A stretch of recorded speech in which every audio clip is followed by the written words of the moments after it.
Hey, gang, I didn't know if we were going to be able to have a stream or not tonight. StreamYard was having a brain fart or something, or a resource fart or whatever. Um, but if you use StreamYard long enough, you'll run into issues with it. It's almost a guarantee. Um, so I hope everybody can see me and hear me properly, and I hope when I get Chris on here in just a little bit that you can see and hear him properly. If not, we'll try to work that out.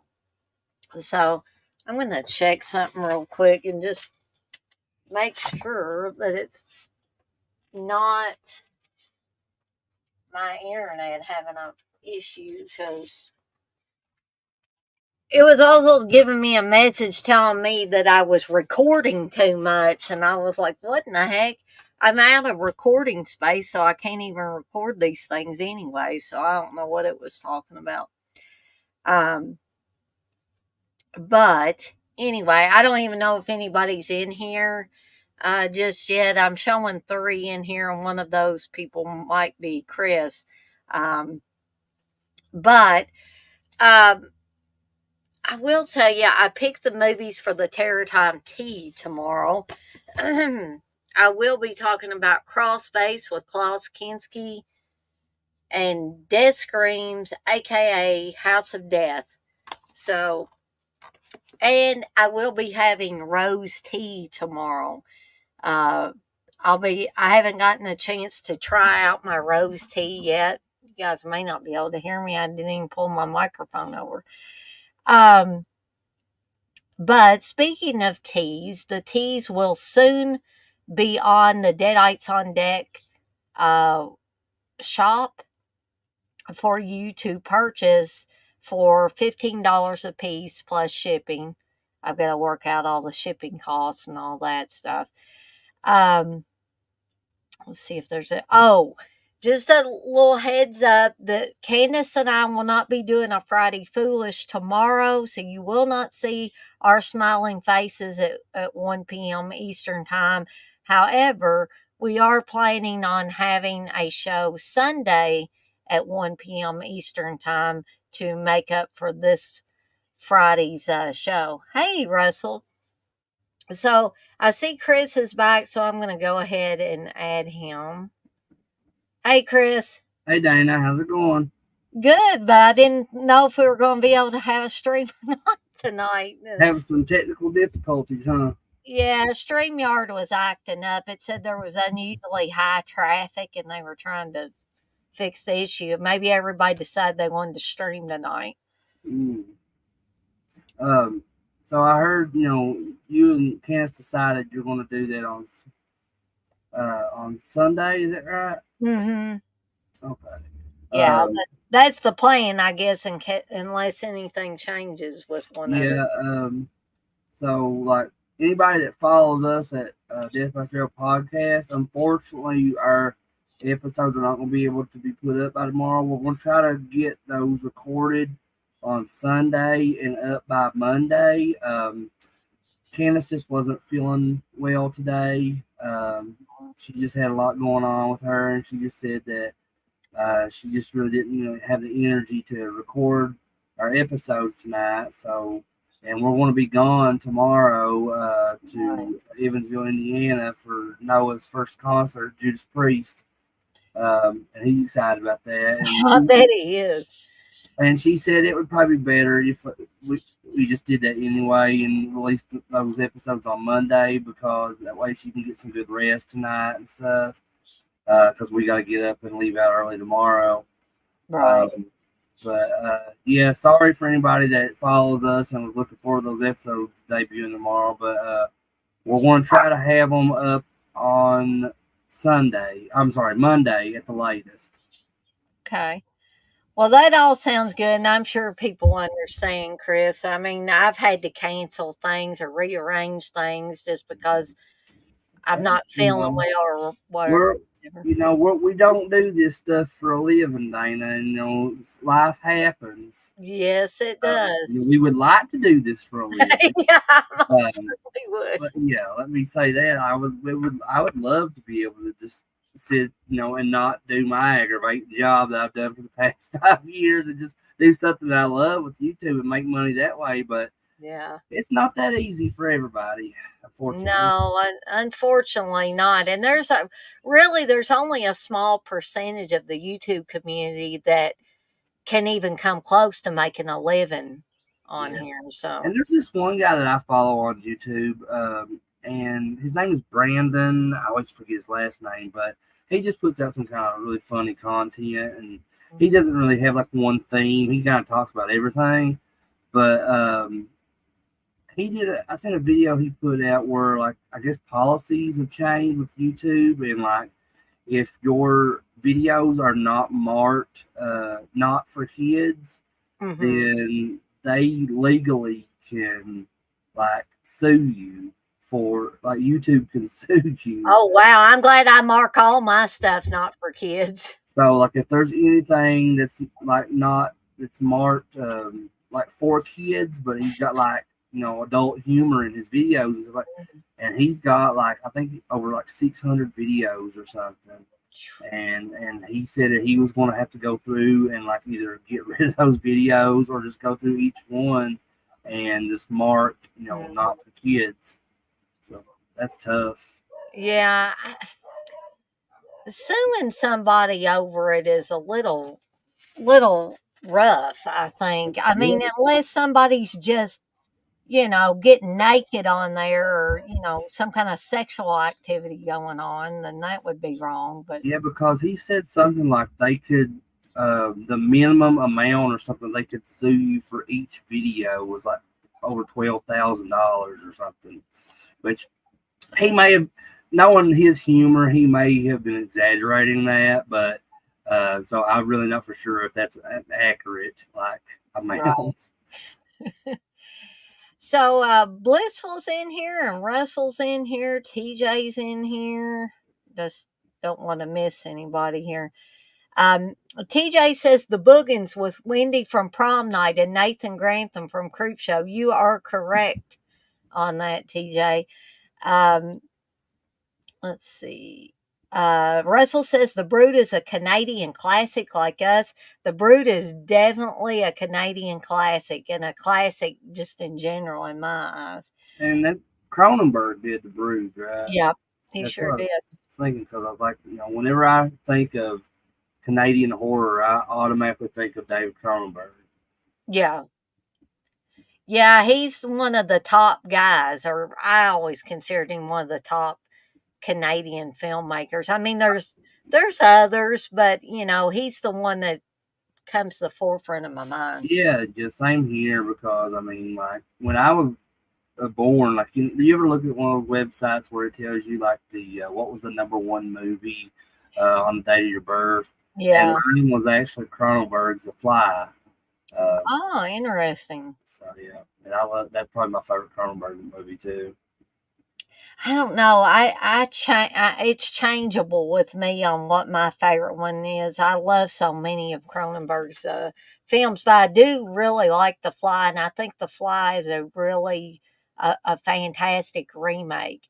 It's an example of a remake done well and improved upon. Speaking of that though, what are your thoughts on The Fly too?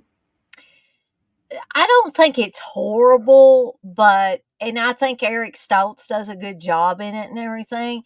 But if I want to go back to one that I'm just going to keep going back to over and over again, the original remake of The Fly is the one Yeah. I want to go So back to. same here, but I do like The Fly too, Mhm. especially like it to me has one of the most goriest scenes there towards the end with the cop gets his like face ripped off and everything, Yeah. and that's that whole scene is so intense. I love it. Yeah, and there's very memorable scenes in both of those films. Like the maggot birth nightmare scene is a big one. The This is how Brundle Fly eats, where he has to vomit on his donut. He just look. You're not even expecting it the first time you watch. It's like, oh my god, he just puked on his donut, and then you hear him slurping The stuff of it is gross, and but that's kind of like my forte with films. I think it's like I like really gross horror I do stuff. too, and I And get in a mood for that really just gross out stuff. Like Stephen King had a saying. I think this was early interviews and stuff with him, where he said that um, what is it? At first, he'll try to terrify you, and then if he can't terrify you, it seemed like there was something else in there too. Then he'll gross you out.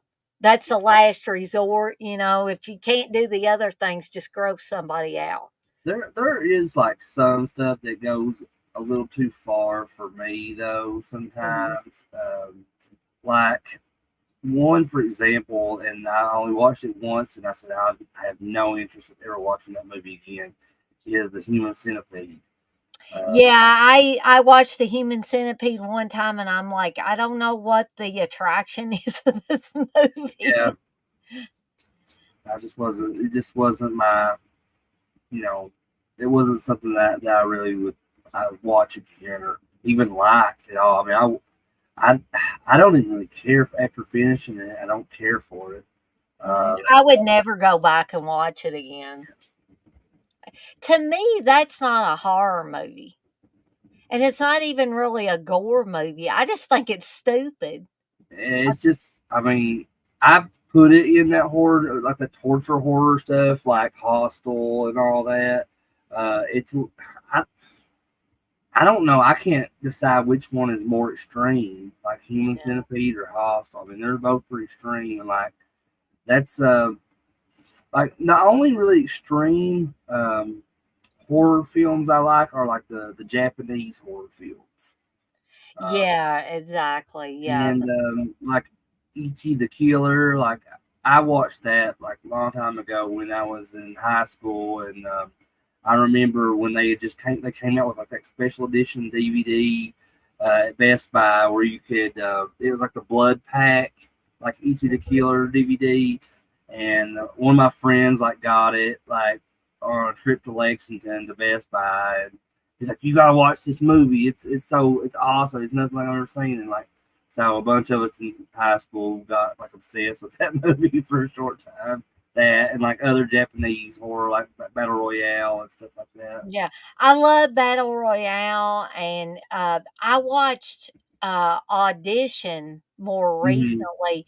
Holy cow, that movie is so Yeah, sadistic, but you I can't help but watch it. cause I think that's another Takashi Miike I film. believe Is so, yeah. audition because he did Ichi the Killer as well, and I'm pretty sure he did audition. I could be wrong on that. TJ, correct me if I'm wrong. Yeah, TJ's he's the master when it comes to being able to just pick that stuff out just real quickly.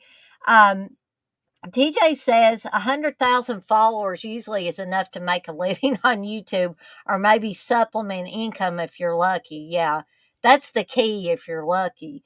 Yeah. I don't think I'll ever have 100,000 followers, but I guess never say never. But Russell says I was on a channel and a guy gave a $200 super chat and over $200 gifted subs. I don't know. I wish I had that much charisma that people would just, this this chick's so cool. I got to give her $200 super There chat. is a guy that comes on. I've seen him on Dead Pit's live streams, and I've seen him on Rambo's live streams. Is he the guy that gives $5 super chats all the time, or Yeah, and sometimes he gives more than that. His name's Bobby something. I'm like, Bobby, come on over yeah? Come to on over to David's my channel. Come channel. over to my channel, Death by Stereo Podcast. We'll take some of that. We'll take some of that super chat money. TJ says, Russell, I've seen people get $1,000 in one super chat. Now, Wow. the only thing about that is I'm always a little wary. Now, if somebody gives $5 or $10 here and there, I don't worry too much about that, but I have heard of people giving supposedly very large amounts and then withdrawing it because they don't have the money in their bank account. It's like that's so cruel. Why would you do that to somebody? Um, there's this guy. Yeah, he's been around for a while, I guess, but I just recently discovered him on YouTube, where I've been kind of getting more into following people on YouTube nowadays. But his name is Mid Level Media, Oh and yeah, I think I've heard of that guy. I just went into like one of his live streams one night, and there was like one super chat after another, like Hmm. at one point, and I was like, wow, I was like, and then I think he's got like he just did like a milestone video where I think he just got 100,000 followers, so he must have been around for a while. Hey, Candace, I didn't want to miss you in here. Candace is hanging out in the chat with us. Um, oh, any dog scenes, Russell, will make me cry. The dog scene in The Thing, John Carpenter's The Thing, Mm-hmm. almost makes me cry every time I see it because those That's people one of the don't. ones that doesn't really bother me for some reason. You think it would, but I don't know when those things are coming out of the main thing creature and mhm. going into the dog's chest, and you hear them crying out and stuff. Yeah, I it know is. it's not real, but I mean, I guess it's because where I've seen it, because that's one of my top five favorite movies of all time. It I just love don't. John It Carpenter. probably did bother me initially when I first seen the film years ago, but I think the one that kind of still bothers me to this day is like the Hills Have Eyes, with the dogs and the Hills Have Eyes, Yes, yeah. and I I like because but one was named Beauty, one the other name was Beast. And I was like, I thought that was kind of a cool, like tribute to the Beauty and the Beast story. mhm. Evidently, TJ wasn't listening, Mm. Chris, whenever you were talking about audition. Yeah, I was just saying, TJ, correct me if I'm wrong, but Takashi McKay did Audition, right? I guess I could look it up myself, but I'll just rely on you. Well, he's an encyclopedia of all kinds of knowledge. But I guess we'll go ahead and get started with the talking about these movies. Now, Chris, have you seen all of them? It's okay if you Mm, haven't. I have, yeah. Okay. Um, I figured Brain Damage and The Brood you'd probably seen, but I wasn't sure about the Boogens. Uh, Well, I actually remember more about the Boogens than I do the Brood because I've probably ah, not seen the Brood since I was. It's been since the '90s since uh-huh. I last watched the Brood. Uh, I don't have a copy of it, so I don't know if I can if it's on any like streaming services or anything. I'd love to watch it if you have it. Um, I think Russell says never seen the Boogens or Brain Damage, but will because they're on YouTube. Oh, So they on I YouTube? guess Okay. if you wanna check those out, you can do that. Um, all of Films actually put out this version of the Boogans that I have. I didn't get too many things from all of Films because they were a little more expensive, and then all of Films is no more, unfortunately. But I maybe got 2 or 3 films from them. I've seen the Boogans, but I don't. That's another one that I don't own. But I've Mhm. seen it a few times at least. I can tell you what happened in it. And like certain things I can remember. So So, I mean, basically, The Boogans is a monster film, a Mhm. creature feature type of film, and sometimes I just love to just kinda chill out or veg out or whatever you wanna call it, and just sit there and watch one of these crazy, like, low budget creature features. It doesn't even have to have the best acting or anything like that or the best special effects. They could have somebody in a rubber suit, which is the yeah, the case with a lot of and this type of stuff. that's one of the things that kind of appeals to me the most with when it comes to horror films. If it's a good creature feature, and it's got a good looking monster or creatures in it, I'm like, yeah, all day. I love that stuff. I'll talk about that kind of stuff all day. Like, and the creatures in the Boogans are really interesting because I'm not sure how to describe them, but to me they always look like a cross between a turtle and a spider. Exactly. Yep. That's exactly But right. they are really cool looking. I mean, like, I um, definitely see the spider mhm. influence. And you know how like it's kind of like the back of it kind of stocky. It almost looks like a turtle shell. It does. And so that's just I don't know, but I don't know exactly what the original like prototype or whatever it was supposed to be. But that is just how I always seen it. So you were right about audition, Okay. evidently, Chris, because Okay. he I says thought yes. so. I wasn't 100% on that. And TJ also says there's a good quality version of the Boogens on YouTube. So if you haven't seen it, there's a good, and you don't own it, there's a good place to go watch it for Yeah, I want to free. watch it again sometime soon because it's been a little bit since I've seen it, so I'll go check it out maybe after this stream was over or something. So I'm going to help TJ out and promote him. He's put a link in the chat. He says, if you like creature features, check out my short. Yeah, definitely go check that short film out and some of the other stuff that TJ's got up. I'm going to So grab. this is his he made this short film. Mm-hmm. Get in here, Dark. Let's see here. Oh, sorry. Some of my dogs were outside and they start whining at the back door to come in. So okay, I see it in the description here. It was written and directed by Alex DeVincenzo. I guess I maybe butchered that, but and TJ Frizzy. So that's cool. So are you in it as well, or did you just write it and direct it, TJ? While we're waiting for TJ to answer, though, I'll keep an eye on the chat too. But a little bit of a plot synopsis on the Boogens. So there's this small town really close to Denver, and two men are going to explore this mine. And we've all seen enough of these movies. You don't go in abandoned mines. That's not a good idea. But if people didn't do stupid stuff like that, then there would be none of these fun movies that we like to watch. Right. There's a lot of stuff like that. And typical like a location, something happened there, they shut it down, so people start getting like interested in like why it was shut down. They try to explore it, and then like some kind of monster or something is involved. So there's a lot of films like that, and also the government's kind of involved in this one too, because Yeah. they come in and like because all these like killings happen around the mine, and the government like shuts it down. So yeah.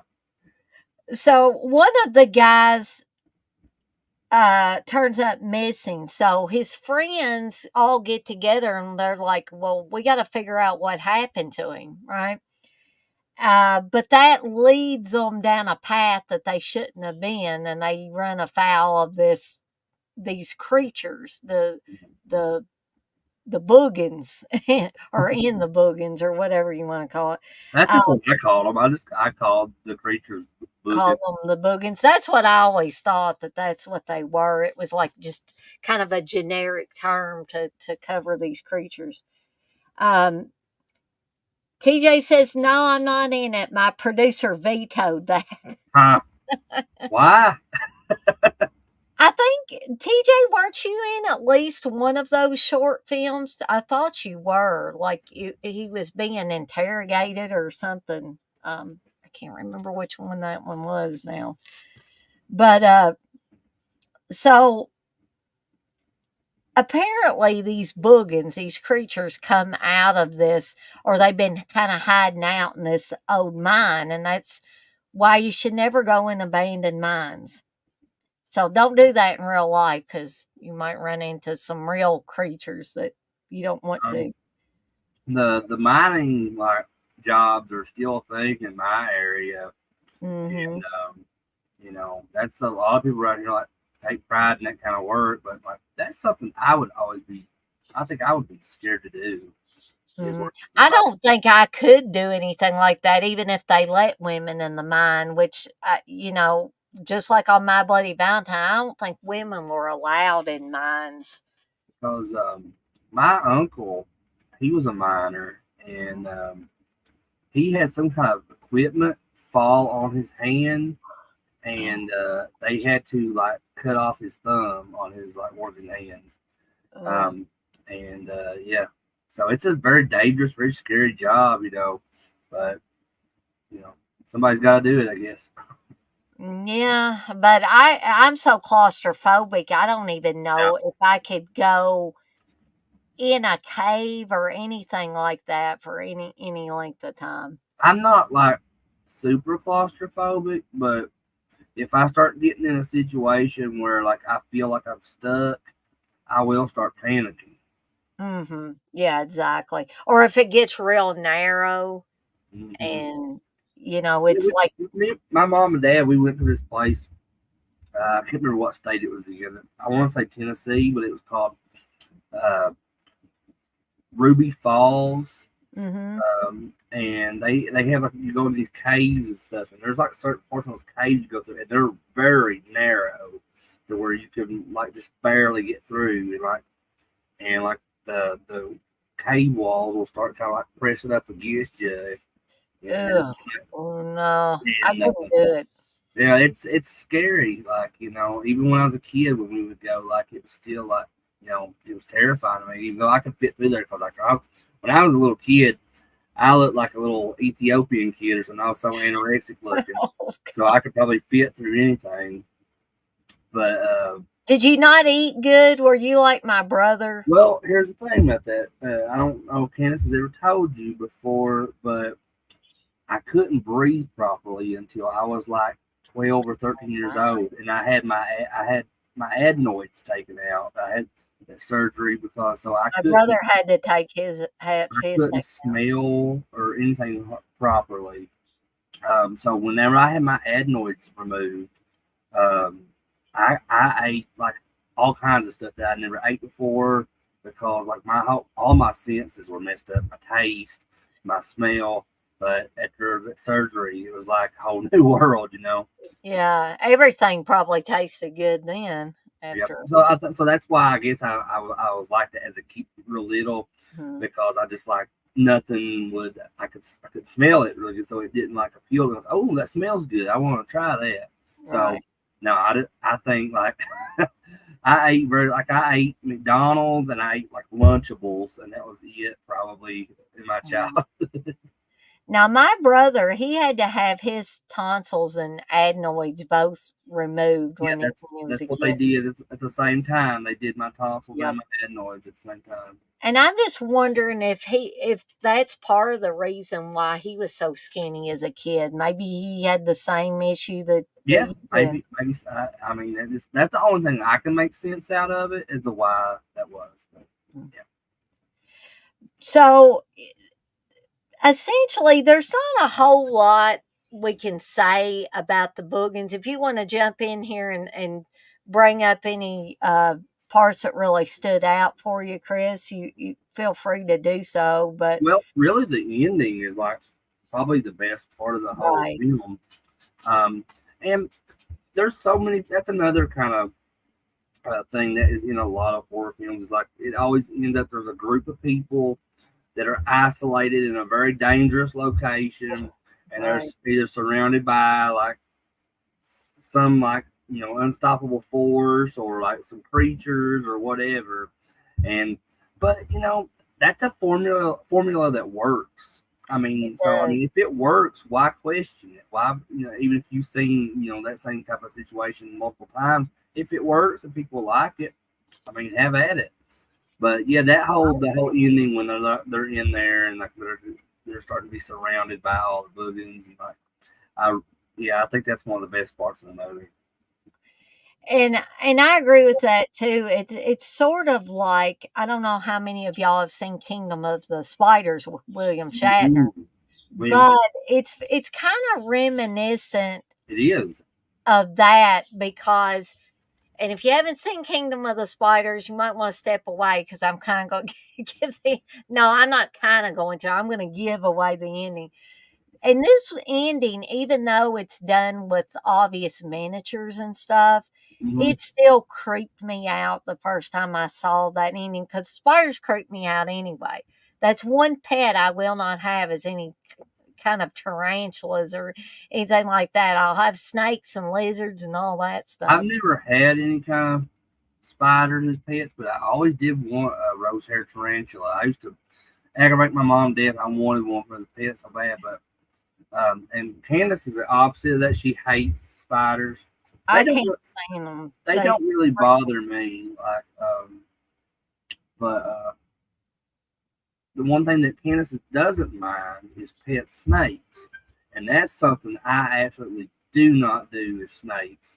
yeah. However, if she ever gets a pet snake, bring this house without my knowledge, said, I will move. I will move out of this house. Oh my goodness. See, I thought that I wasn't going to get my snake because Steve's not too fond of snakes himself. He doesn't want to hurt them or anything, but he just I don't know, he just doesn't want them around him. And when I first got Ash, my ball python, he wasn't eating.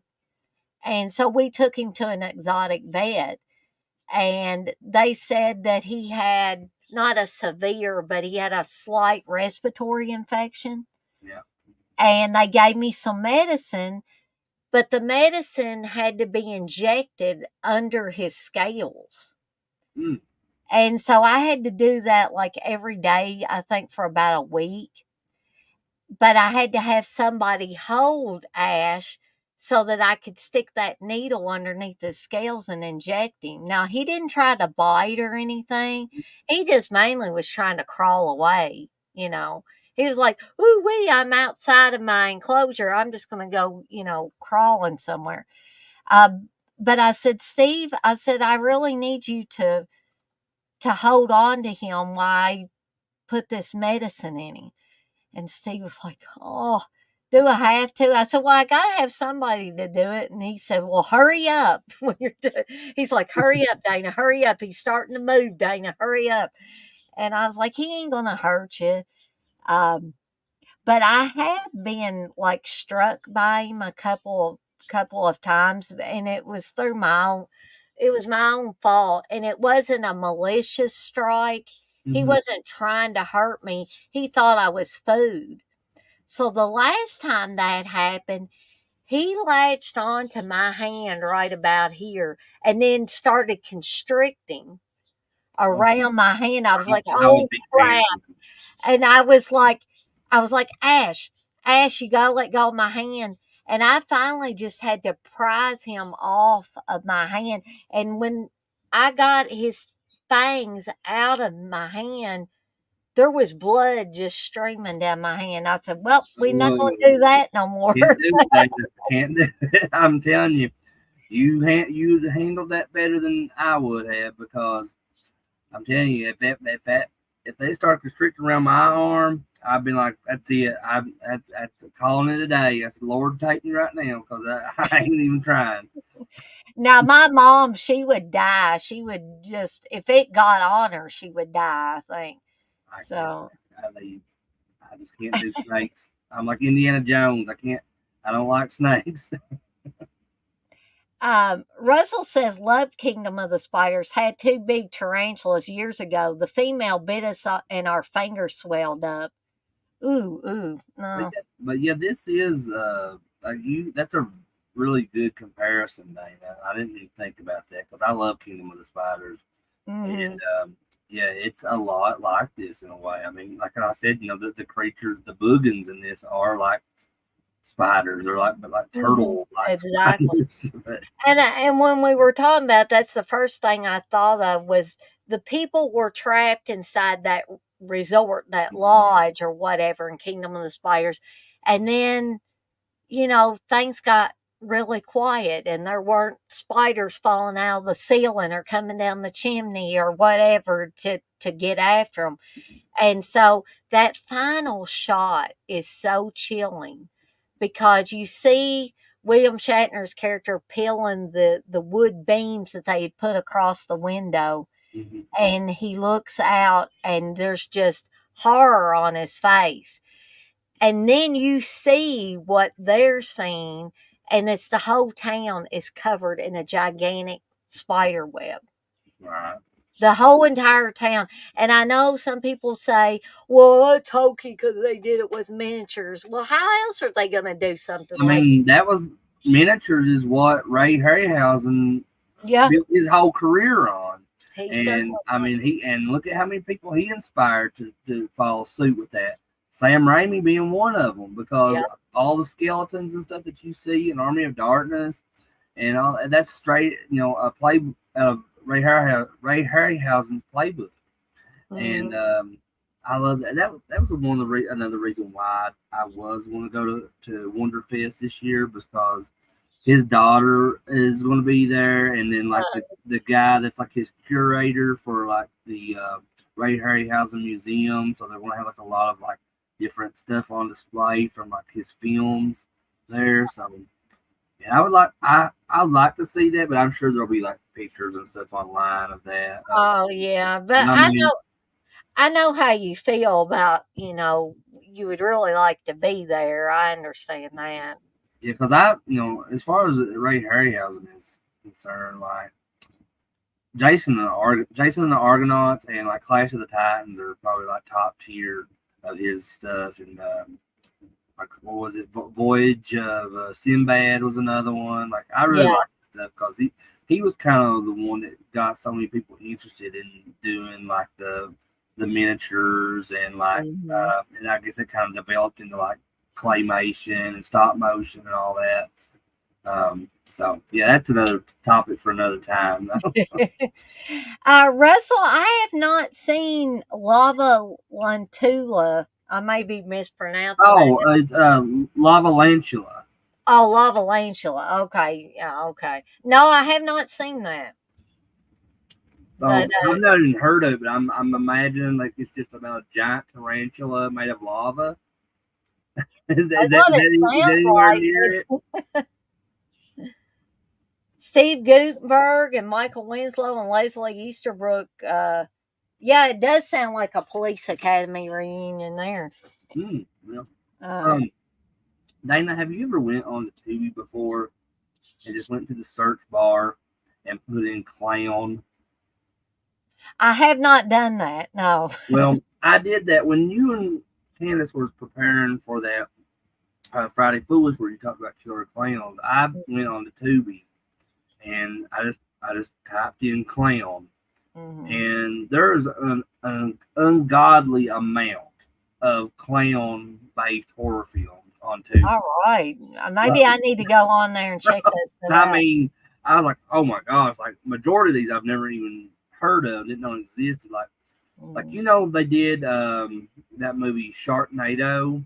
Well, Mhm. there's a clown nado on Tubi.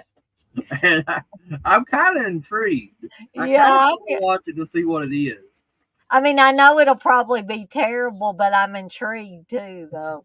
Yeah. Uh, but so something else I wanted to bring up about the Boogens before me and Chris rate it, and also, if Chris, if you have anything else you want to say about it, I'll give you the floor here in No, just that's a second. okay. You go ahead. Um, this was produced by Charles E. Selye Jr., who did Silent Night, Deadly Night. He directed Silent Night, Deadly Night. So Oh, okay. I thought that was interesting. And he also produced this. He didn't direct it, but it was directed by James L. Conway, who did Hangar 18.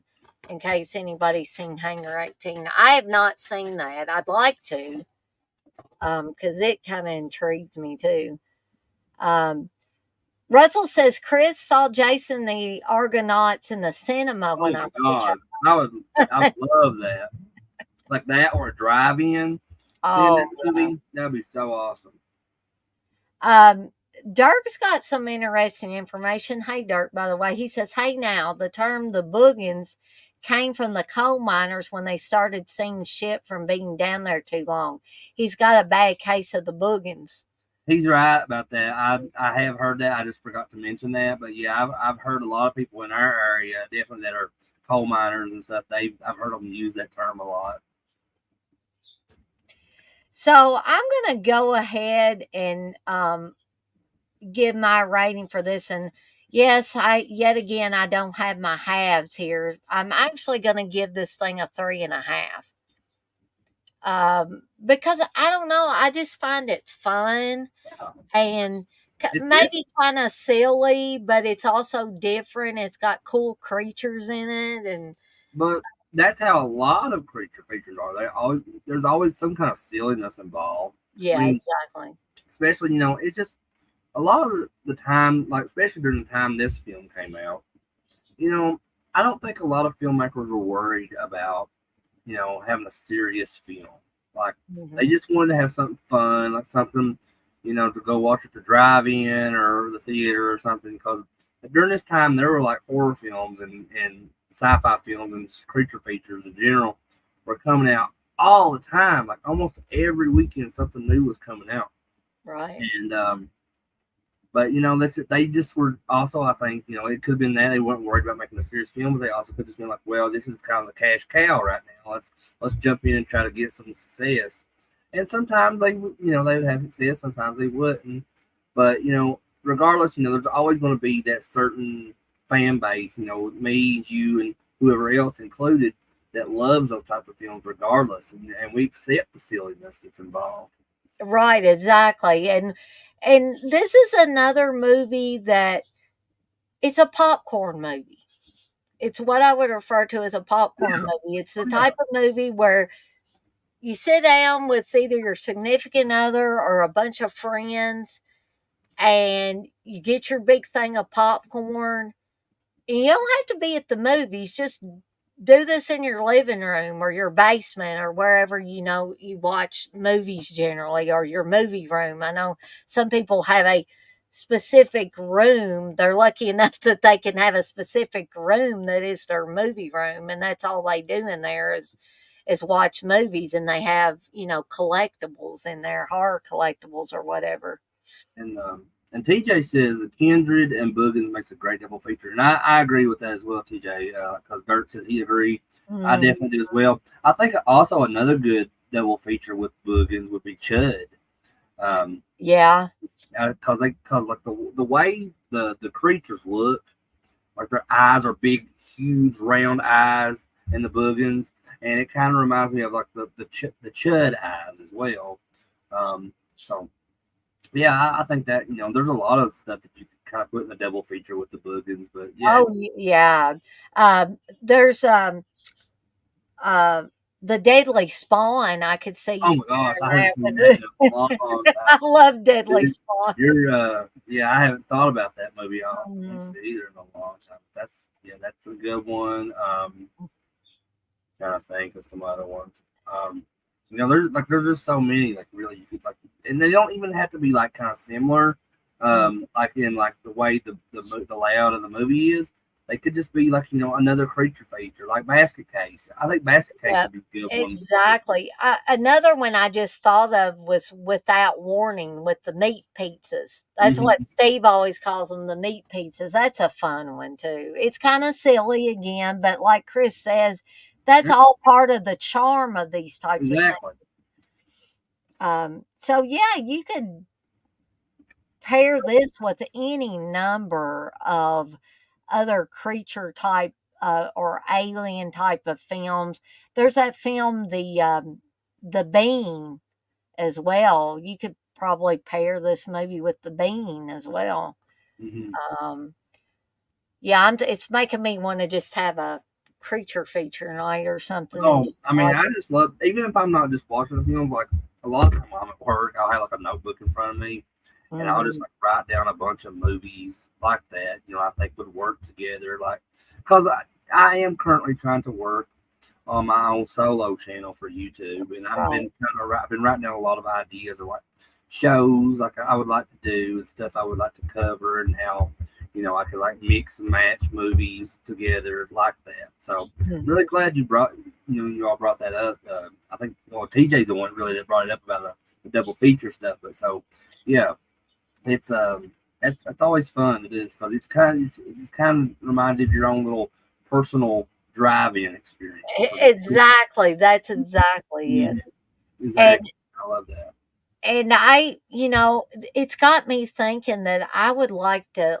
one of the upcoming watch-alongs. I'd love to do this one and pair it with one of these that we talked about, and we'll just have a double feature Saturday and Sunday. It'll be creature feature weekend, so look for that to be upcoming at some point. And then the movie Munchies, I'll try to fit in the movie Munchies to be some kind of a creature related food item. I may go back to that book that Candace and Chris got me, the Death for Dinner book, see what I can find in there. And that's a really cool book. I We didn't love that book. we didn't buy a copy for ourselves, but I mean I have went in like in the Ollies and seen it and looked through it several times. So I may eventually end up picking that up for us as well. Um, Yeah. I would recommend it for anybody that likes to, cook different things or likes to cook things that are horror inspired and stuff like that. It's really, really a cool book. Uh, Blissful says, I was watching 1970 Sesame Street. That's all my mind can handle. Thanks, insomnia. I don't know if I was having trouble sleeping. I don't know if I'd want to watch 1970 Sesame Street though. That might freak me out.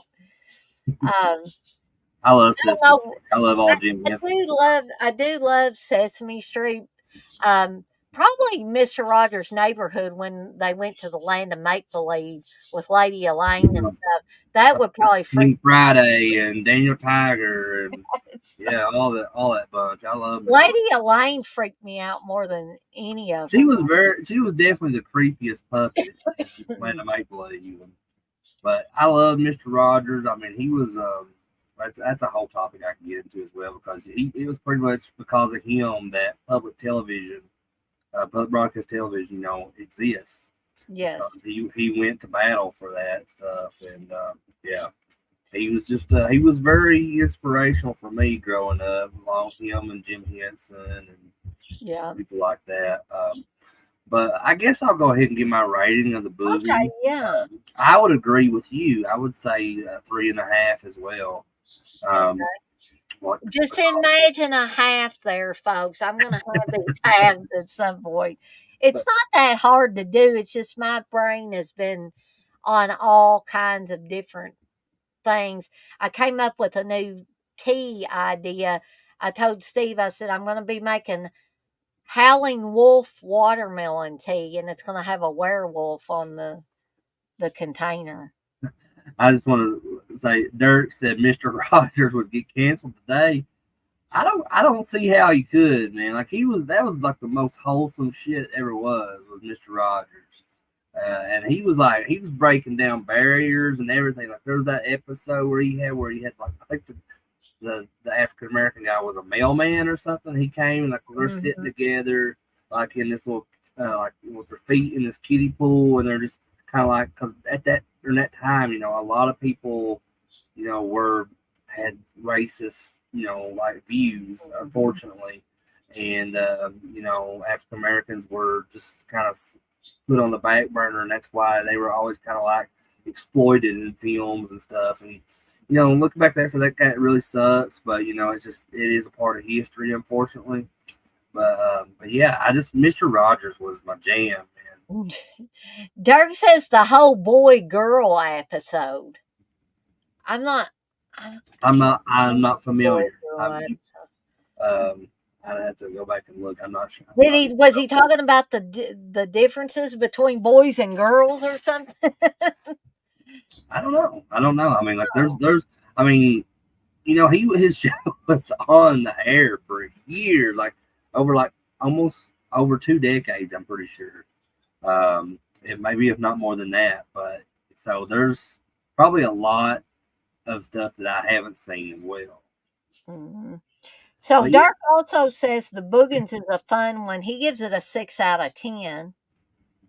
Um,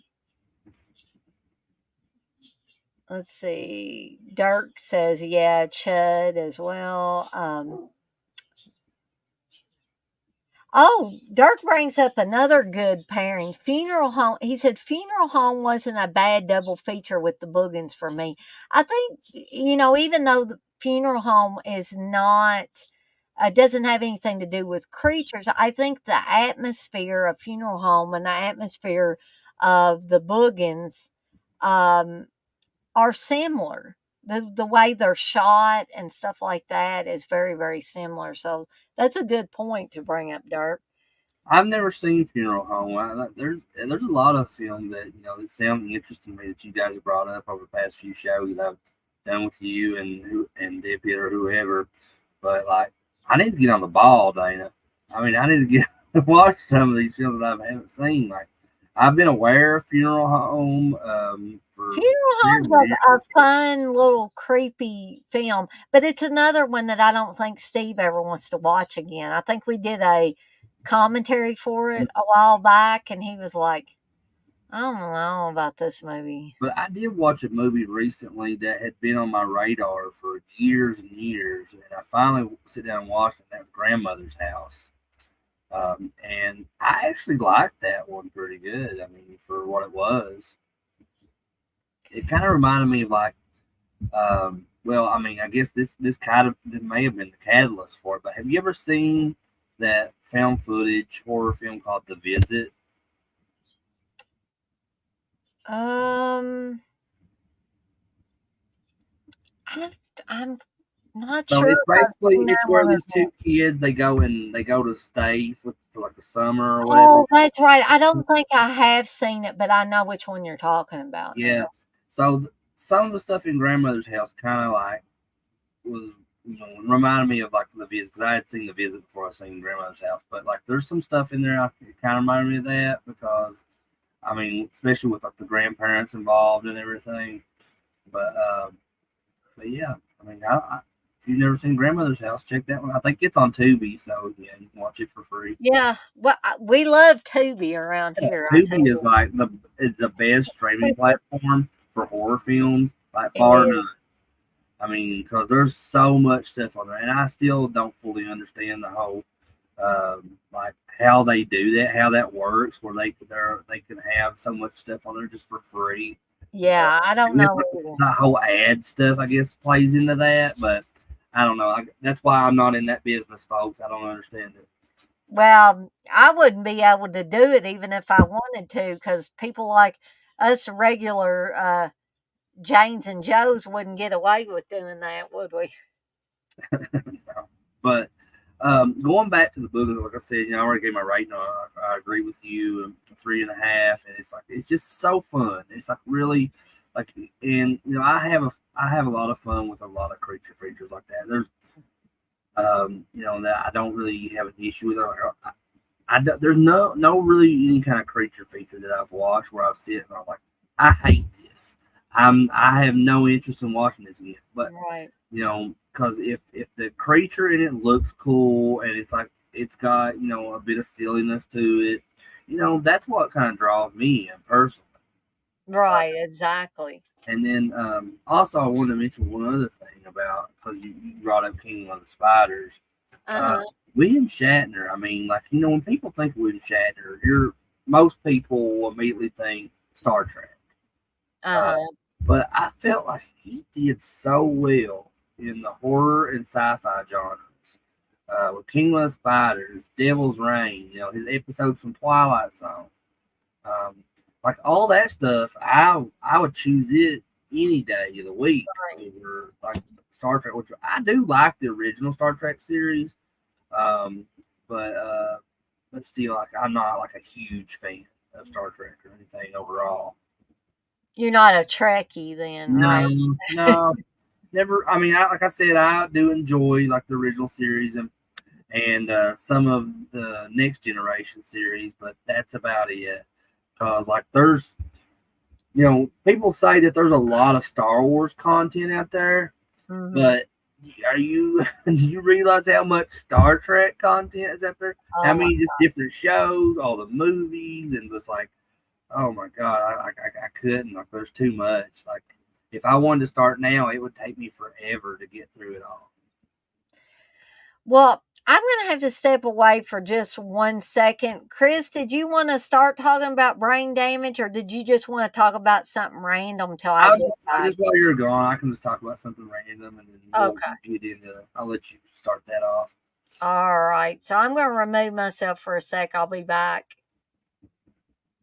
Yeah, so everybody that's in chat, that brings up an interesting topic about William Shatner's ventures into horror and sci-fi.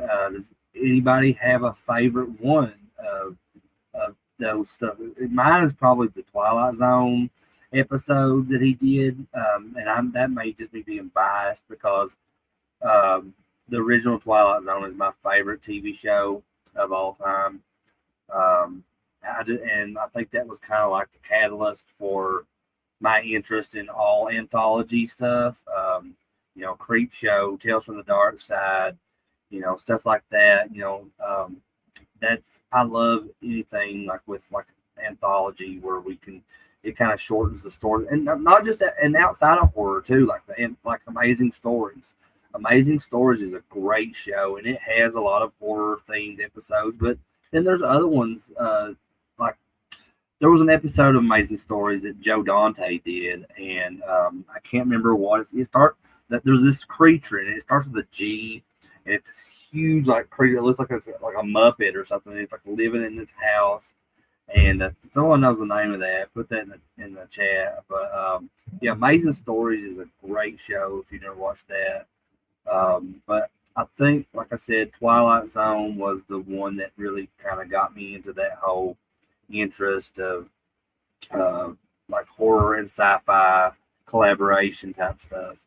Um, and the William Shatner episodes, which is I think it's 10 or 10,000 or 100,000, Nightmare at 100,000 feet or something like that. I think is the name of the title. And then he does also I believe it's called Nick of Time, where it's about the little fortune teller machine. I actually preferred that one over the Nightmare at 100,000 feet. But those are both great episodes, and there's just a ton of great episodes of the Twilight Zone, and I love the Twilight Zone movie too that Joe Dante and John Landis and all the were involved with that. And there's of course, everybody knows the history behind that film. John Landis with his segment in the film, it's pretty notorious of what happened with some of the actors involved on set. There's a show, I believe it's on Shudder. It's called Cursed Films, and they did a whole episode focused around that segment, John Landis' segment from the Twilight Zone movie. And just, I know a lot of people put blame on John Landis for what happened there, and part of me does as well, because he was wanting to go like way over the top with the explosions and everything in that segment. Um, but I'm not someone that's going to like just sit and like have pure hatred for the man for something that he wasn't intentionally doing. But, I was just hey Dana, I was just talking about like the Twilight Zone movie and stuff, and John Landis' segment, and like have you watched that show Cursed Films where they cover Mm-hmm. that? Yeah. It's a tough watch. I'll say that if you don't know the story, if you've never seen like anything behind like what in the making of that film, I recommend checking it out. But it is got some really touchy subjects to it. So if you're kind of like, especially if you're bothered by kids getting killed, like they're really getting killed, like anything kind of history of that. Maybe don't watch it because it does get pretty like graphic in the details and stuff. Yeah. I've discussed the whole John Landis thing on here in the. It's been a while since I talked about it, but some people get a little bent out of shape over the whole John Landis thing. But They do. when I came back in here and I heard you say that you wasn't going to hate the man over something that was an accident, which I think is a good point to make.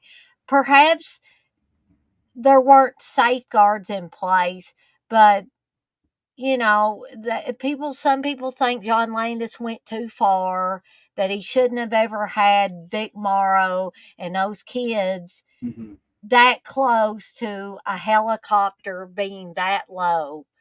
Um, but here's the thing, the I'm not saying it was the kids' parents, but the kids' parents were there. If they, I'm sure John Landis would have listened to them if they said, maybe should our kids be that close to helicopter blades?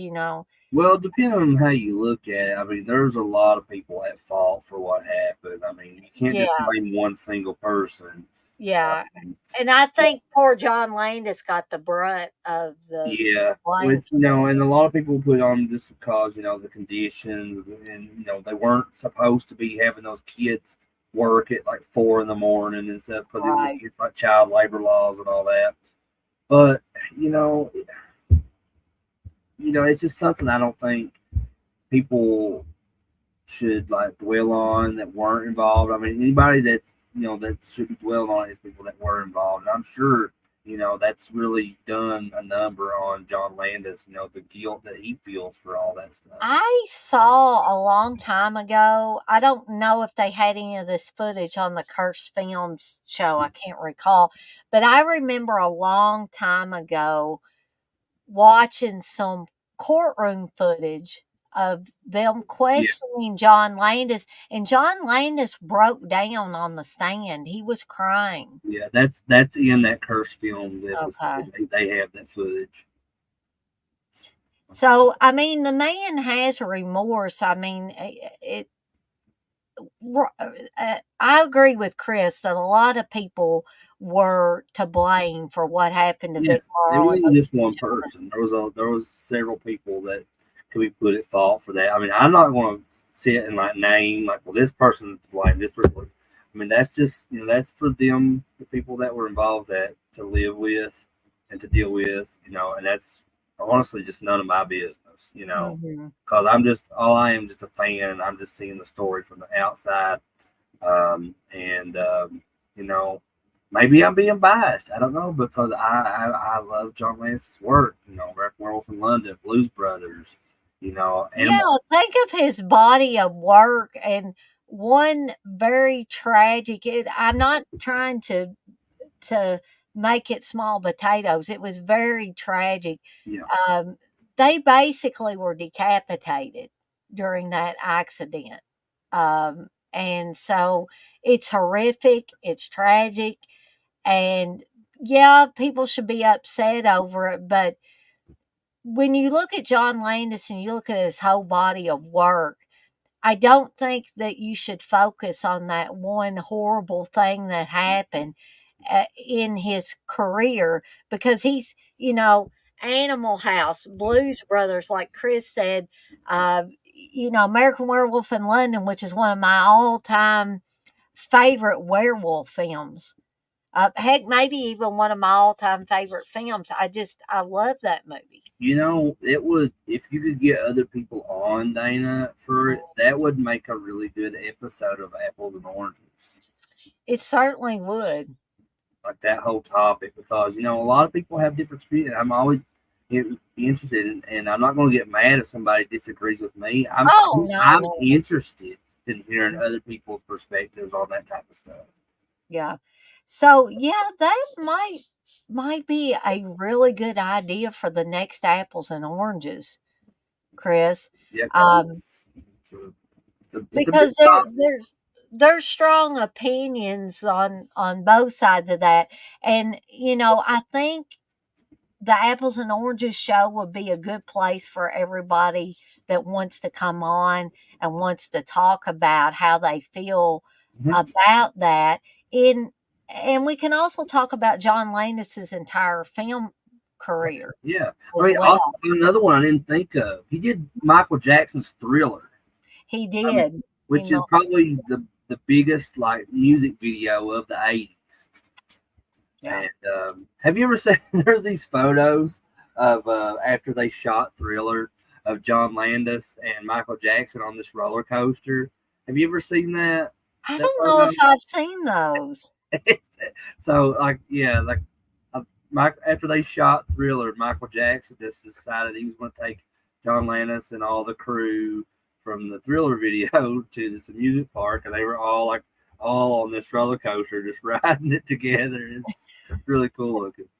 So yeah, thank you, Chris, for bringing up that as a great. I think it's a great idea. So y'all be sure to tune in next Wednesday, and we're going to be talking about not only that horrific accident that happened on Twilight Zone the movie, but we're going to just bust out the jams. We're going to be talking about John Landis's whole career and get people's thoughts on that. I think Chris, that's fantastic. I mean, I think that's perfect, a perfect addition to the Apples and Oranges show. Yeah, because like I'm always like interested in hearing people's perspective on that certain situation because um, everybody has at least some small difference of opinion on that.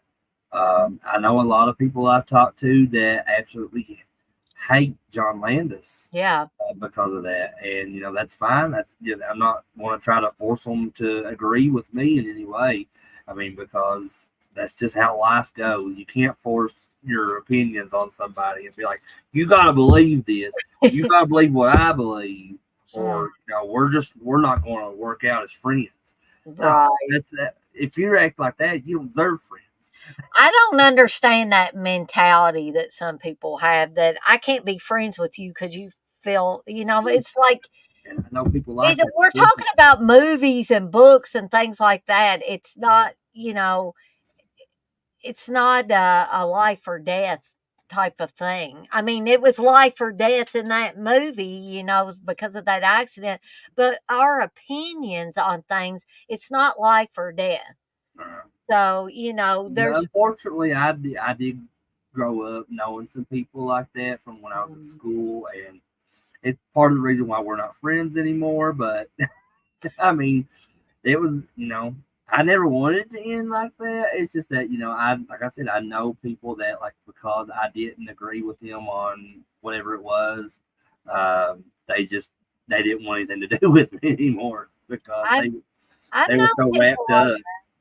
Yeah, they were so wrapped up with I guess their own ego and narcissism about things.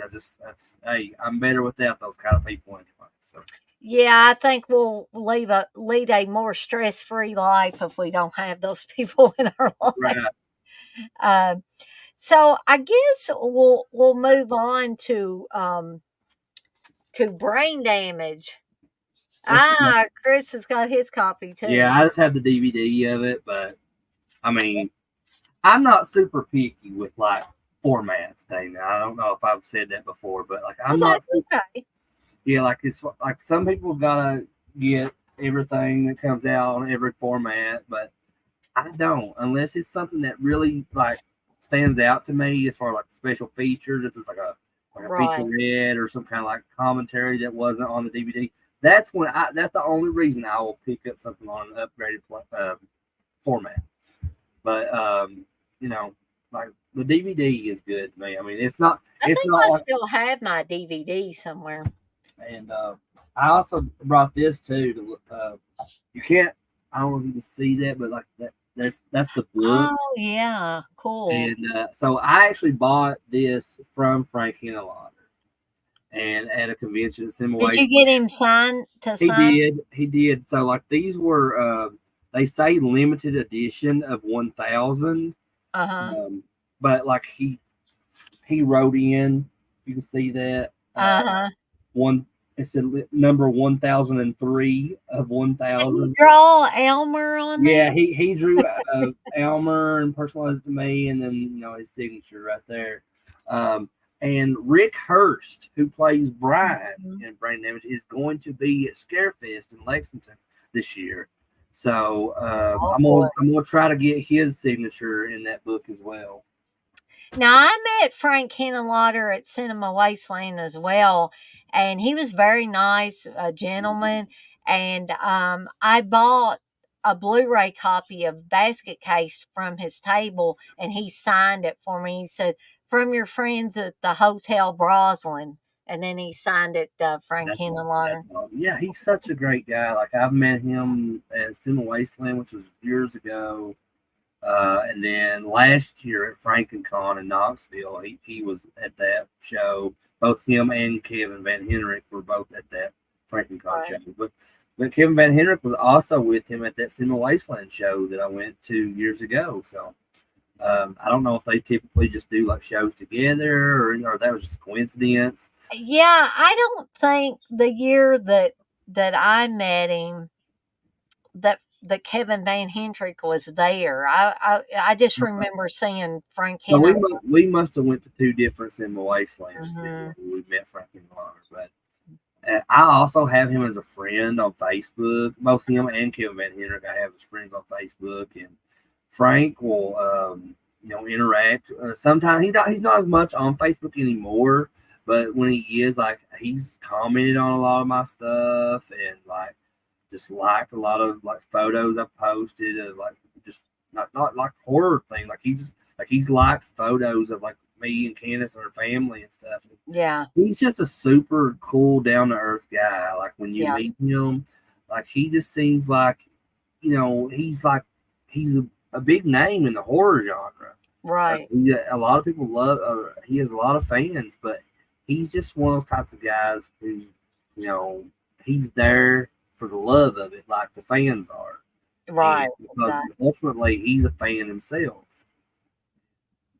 And I think they just re-released Bad Biology on something. He was telling me about it last year at FrankenCon. And have you ever seen Bad Biology, Dana? I think didn't Joe Bob show it on his show? He did, yeah. I think that's where I saw it for the first time. I think Steve owns a DVD or something of it, but I had never watched it before Joe Bob had it on. So before it was actually released on any kind of format, they were taking it around to different like film festivals and stuff. And the first time I ever watched Bad Biology was at a Horror Hound weekend during their film festivals in Cincinnati. And so I didn't know anything about it. I just knew that, when I read that they were going to be showing it was a Frank Henlotter film. I was like, oh, Frank Henlotter's got a new film out. And my friend Justin, who was going to convention with me at the time, he had never watched any of Frank Henlotter's films. Wow. So, like I said, well, let's go watch this. This will be your introduction to it. And man, oh man, what an introduction. If you've seen Bad Biology and you know what it's about, I don't even want to tell anybody what it's about. If you've not seen it, just go find Bad Biology Just and go, watch it. yeah, And it's definitely a Frank Henlotter film. Like everything throughout that is stuff that you would typically kind of see in his films. But yeah, Brain Damage though, probably my third favorite. Like a Frankenhooker is my favorite, and then Basket Case. So Brain Damage is still in my top three.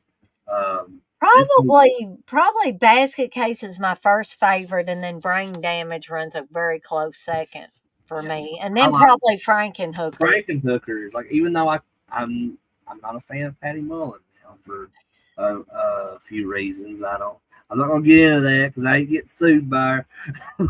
but because she's made some statements on her social media and stuff about like because she had an issue there a while back with a guy that put out a Frankenhooker shirt that she didn't agree with, and she went off on him bad, and like, but that's minor compared to like some of the stuff that I Well, don't. remind me never to make a Frankenhooker shirt with my heat press and stuff.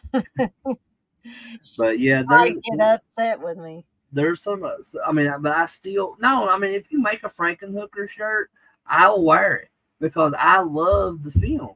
It's Uh, my favorite Henlotter film, and I love Patty Mullen's portrayal in Frankenhooker. But I outside of the film world in the real life, I'm not a fan of how she conducts things, especially stuff mhm. she puts on social media. I'll just leave it at that though. But yeah, but Brain Damage is in my top three Mm. of Henlotter's films, and it's a trip. Like, I mean, this whole movie is a trip. It is like okay, so in case there's some of you in here that have not seen Brain Damage, I'm going to give you a quick introduction to this movie. So you have this guy who's basically a drug addict. I mean, that's the only way, Yeah. he has a bad addiction. He's always looking for the next high. Um, and what happens is he runs into Elmer, which is this I was going to try to oh, okay. I don't know if y'all can see that real well, but see that little creature that's coming up beside of his head there? That's Elmer. And what Elmer is a parasite of sorts. So what he does is he attaches himself to the base of this guy's brain and he says, "Hey, I'm going to give you some hallucinations like you've never had in any hallucinations Yeah, before." he bribes him basically. He But bribes him yeah, like, because he hey, knows he's addicted. if you take me for a walk, I'll give you this this juice, and basically it's a drug. This whole movie is just gonna be like drug, It's like, like a LSD mm, trip, the whole and, thing. and it just showed like I think when Ken Lauer was making this movie, his like intention was like like this is the dangers of drugs and this is what drugs will do to you, and this was like the whole thing with Elmer was just used as a euphemism, and but it's so interesting, like how he did that, how he came up with that, the whole Elmer being a parasite attached to his brain and everything, and so my Brian is not aware of any of this stuff that's going on, like when he's going out, he kills like the guy in the junkyard or that the chick at the nightclub, um, And he does this because if he doesn't provide the needed blood for Elmer, Elmer will find somebody else that will do it for him. yeah, and they go into that in the movie too, like how this has been. There's been a history of this happening throughout the years and stuff, and with other people that that parasite is Well, attached. the older couple that has Elmer at the beginning in a bathtub. You Mm-hmm. remember that scene? Oh That's yeah, weird. Uh, yeah, and what were the old people doing with him? Is what I was wondering. I don't think that's ever explained, is it? no, and they really never explain like the whole origin of Elmer either, which I think. Where he came. But sometimes I enjoy that, like you don't always get an explanation of like where creatures and stuff come from in these films, and that's what I think makes them more interesting because with that mystery to like you don't know how they got here, you don't know where they came from, whatever. Um, but yeah, I mean, like this one is so crazy, like that what because especially when Brian is in like the hallucination states, and it's like it almost looks like the when in Predator when the predator like sees like the Yeah, people in that yeah, thermal vision. it does. That's kind of like what I can compare to those hallucination scenes too. Mhm. And something else I want to bring up because to me it's a big part of the film. The voice of Elmer is John Zachary, the Mm, horror host, yeah, legendary late night TV horror and host. I didn't know that for like the longest time, and then when I found out, like, because I didn't know who Zachary was until probably around like 2010, Hmm. and when I started getting more into like the horror host community, and then when I went to Horror Hound in Indianapolis in March of 2010, they had this whole big tribute to Vampira at that Horror Hound. Joe Uh-huh. Bob was there, and they had like tons of these different horror hosts were there. Like, what was that one guy's name? He's like Count something. God, I can't remember. He was the one that. Oh, yeah, I know who you're talking about. I have some DVDs of them in there, and then they had like just different ones, like um, Marlena Midnight from Midnight Mausoleum, and what was that one? Miss Monster and the Mm-hmm. Boogens and just all kinds of like a lot of them were like newer horror hosts from around the country. But I remember we I think at that same is the same one they had um shoot I can't think about if Candace is in here. It was her dad's favorite horror host growing up, and Dr. Creep. That's who it was. Okay. But that was shortly before he passed away.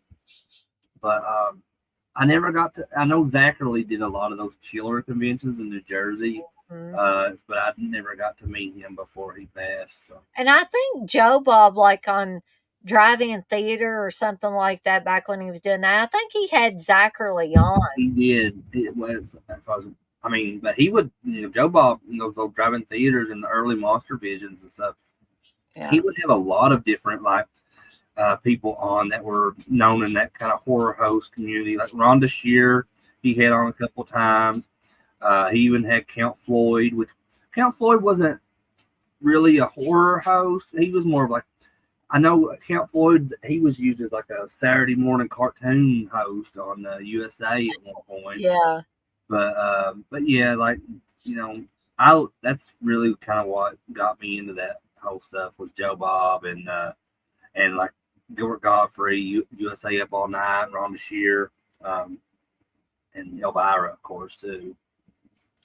Oh yeah. There's a ton of horror hosts. I'm sure we haven't even scratched the surface of horror hosts. Chili Billy out of Mhm. Pittsburgh, which was Lori Cardill's father.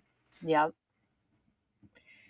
But this movie, this movie has so many crazy layers in it that me and Chris could probably do a couple of shows just on brain damage.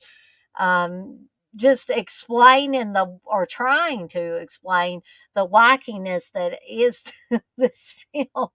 And I really think Frank Henenlotter had a lot of fun making films like this and Basket Case and Frankenhooker. If he didn't, something's definitely wrong there. And I think Frank Henenlotter got some glee from seeing reactions that people would have to these films. And just how crazy like stuff during that time era of like what's going on in New York. Like it felt like that Henenlotter had a lot of creative freedom with these films because I think pretty much all his movies were filmed in New York. I know Basket Case and Brain Damage and Frankenhooker at least were. So like and he's went into that before talking about when he did Basket Case, like it was just kind of like the Wild West. They like anything goes, and like. And you would steal shots where you could, just steal the shot and get the heck out of there before you got arrested. Dwayne, the character Dwayne, Kevin Hendricks' character in Basket Case, like running through the streets of New York completely nude. Naked. But I think he said that they shot that at like 3 or 4 in the morning when there wasn't any kind of traffic out on the streets and stuff. But that's just how, that just right there defines what a wild man that Frank Henenlotter was, and he was taking extreme risks to just get shots for his films. They talk about guerrilla filmmaking. Yeah. Frank Henenlotter is the epitome of that type of filmmaking. Absolutely. No holds barred, rough and ready, getting out there, because that's why I respect Frank Henenlotter and directors like him, because they have a passion, and that passion is to make the best possible film that they can make, and an entertaining film with what they have, the material they have. And it may not be very much, but man, oh man, they put out great product. Yeah, and a lot of what that style of filmmaking that Henenlotter would do, and that whole just Devil May Cry type attitude he had making those films. That a lot I think comes from Roger Corman, because Roger Corman was kind of the innovator of doing that. Really, with he's a lot of people see him as like the godfather of B movies, Mm-hmm. and he was doing a lot of stuff out there. Like if you watch that episode of The Last Drive-In where they had Roger Corman, it was like when they shot that during the Jamboree like a year ago or something. Mm-hmm. And Roger Corman was telling the story about when he did that movie with the Hells Angels, and Yeah. the Hells Angels were like something happened. I can't remember exactly. Maybe you might remember, but they were threatened to kill Roger Corman after that film, and Oh my gosh. so Roger Corman actually was able to convince like the head guy over the Hells Angels to not kill him because he was like um, telling him that this is going to make so much money and stuff, and like so he said, and then the guy was like, well, okay, well. We won't kill you then. Because apparently that Roger Corman didn't pay him enough or something. I'm not Oh. sure what the whole story was. I can't remember. I have to go back and watch that. But I Well, always couldn't loved you have just gave them a bunch of beer or something? Wouldn't that have been good? yeah, maybe. Some people might take that, but I don't know. The Hells Angels are a pretty dangerous crew to get involved with. Evidently, yeah, you didn't want to mess with those But guys. Roger Corman, he was that type of guy where he was like taking risks and stuff just to know that he could put out a good movie. And I think that's where he and Lauder got a lot of that type of attitude from. Hmm. Hey, James, I just wanted to read what James put in here. He said, The Boogens, this movie doesn't get talked about, and it has the same early 80s Canadian horror vibe, just like My Bloody Valentine. You're right. The Boogens does not get talked about a lot, and that was one of the big reasons why I wanted to talk about it tonight, was because I like to introduce people to movies that they may have heard of but just never seen, or they might not even heard of it. Um, they may have not heard people. Some people might not have even heard of Brain Damage. Um, I'm curious to know if Blissful still. Well, I think she is because she just said hi, hey to James. Blissful, are you familiar with Brain Damage? I'm just curious because some of the movies she knows and some she doesn't. But And this is the only movie that I can think of at least that Rick Hurst is a part of. I mean, I'm sure he's probably a part of other things. Let me take a look and see. It says he was in Days of Our Lives and Guiding Lights and like so. that's just so funny to me. Yeah, it says his first film was Brain Damage. Uh-huh. He has appeared in Days of Our Lives, Guiding Light, The Young and the Restless, The Bold and the Beautiful, Wow, a General lot of soap Hospital. operas. A lot of soap opera stuff for this guy. Mhm. So, and Barbara Crampton's that same way. She did a lot of horror stuff, but then she got into the soap operas and stuff. And what is that? Is it Melinda Clark? Well, she wasn't part of soap operas, but she was in Return of the Living Dead Part 3. Yeah. And then she went on to do some kind of show like in like the 2000s called the OC, which Mhm. I've never seen that, and I've seen like previews for it, but it's something I don't have any interest in. But someone told me that when she was at Scarefest last year, said that she was in the OC, and that's why she was charging so much at Scarefest because she was like $80 for a combo at Scarefest, and I had to pass on her because I was like, oh, I didn't think she would be that much. Um, but yeah, Rick Hurst though, like he apparently I didn't even know that he had done all this soap opera stuff. But I did not know he'd done a bunch of soap opera work. and I'm looking at his other like stuff he's part of. Like it looks like there's even more stuff on here. It looks like soap opera stuff, like one called well no, I don't know if this might not be so it's good. Oh, it's called Soap Talk. But that was just like a show Oh uh, yeah, I think I remember that like show. The View or something, whatever. Yeah, yeah, exactly. Oprah or something, I guess. But yeah, the only one I'm seeing here on this list is that's a horror film is Brain Damage, and said that was his first film, and he did like an amazing job in it. that for to be his first film. Oh my gosh, yeah. I think Henenlotter must have had a keen eye for actors and actresses that could pull off what he wanted in these films. Yeah, his choices were definitely interesting. Like at the time when he got Patty Mullen for Frankenhooker, she was just like a penthouse pet or something like that, or either penthouse or Playboy, one of those. I can't remember, Mm, but that that's all she was really known for at the time was modeling, and right. like I think she does a fantastic job in like that role, that ditzy undead hooker, you know. Yeah, yeah, going around. Yeah, what did they? And just those jerky movements that she had. Um, Yeah, and like I said earlier, regardless of how I feel about her as a person, mm, she was phenomenal in Frankenhooker, and yeah. I'll always love that movie. It's an apple and oranges type thing. TJ said in the 80s, if you were attractive and could read a teleprompter, you could do soaps. Well, that was probably the case many many times. Yeah, I could see that because I'm not a soap opera fan by any means, but I used to stay with my aunt back when I was a kid, and she would watch Days of Our Lives and all that stuff, and but My mom watched. She watched General Hospital. She watched One Life to Live, Young and the Restless, All My Children. And then yeah, my granny would watch different ones. Her and my granddaddy would watch.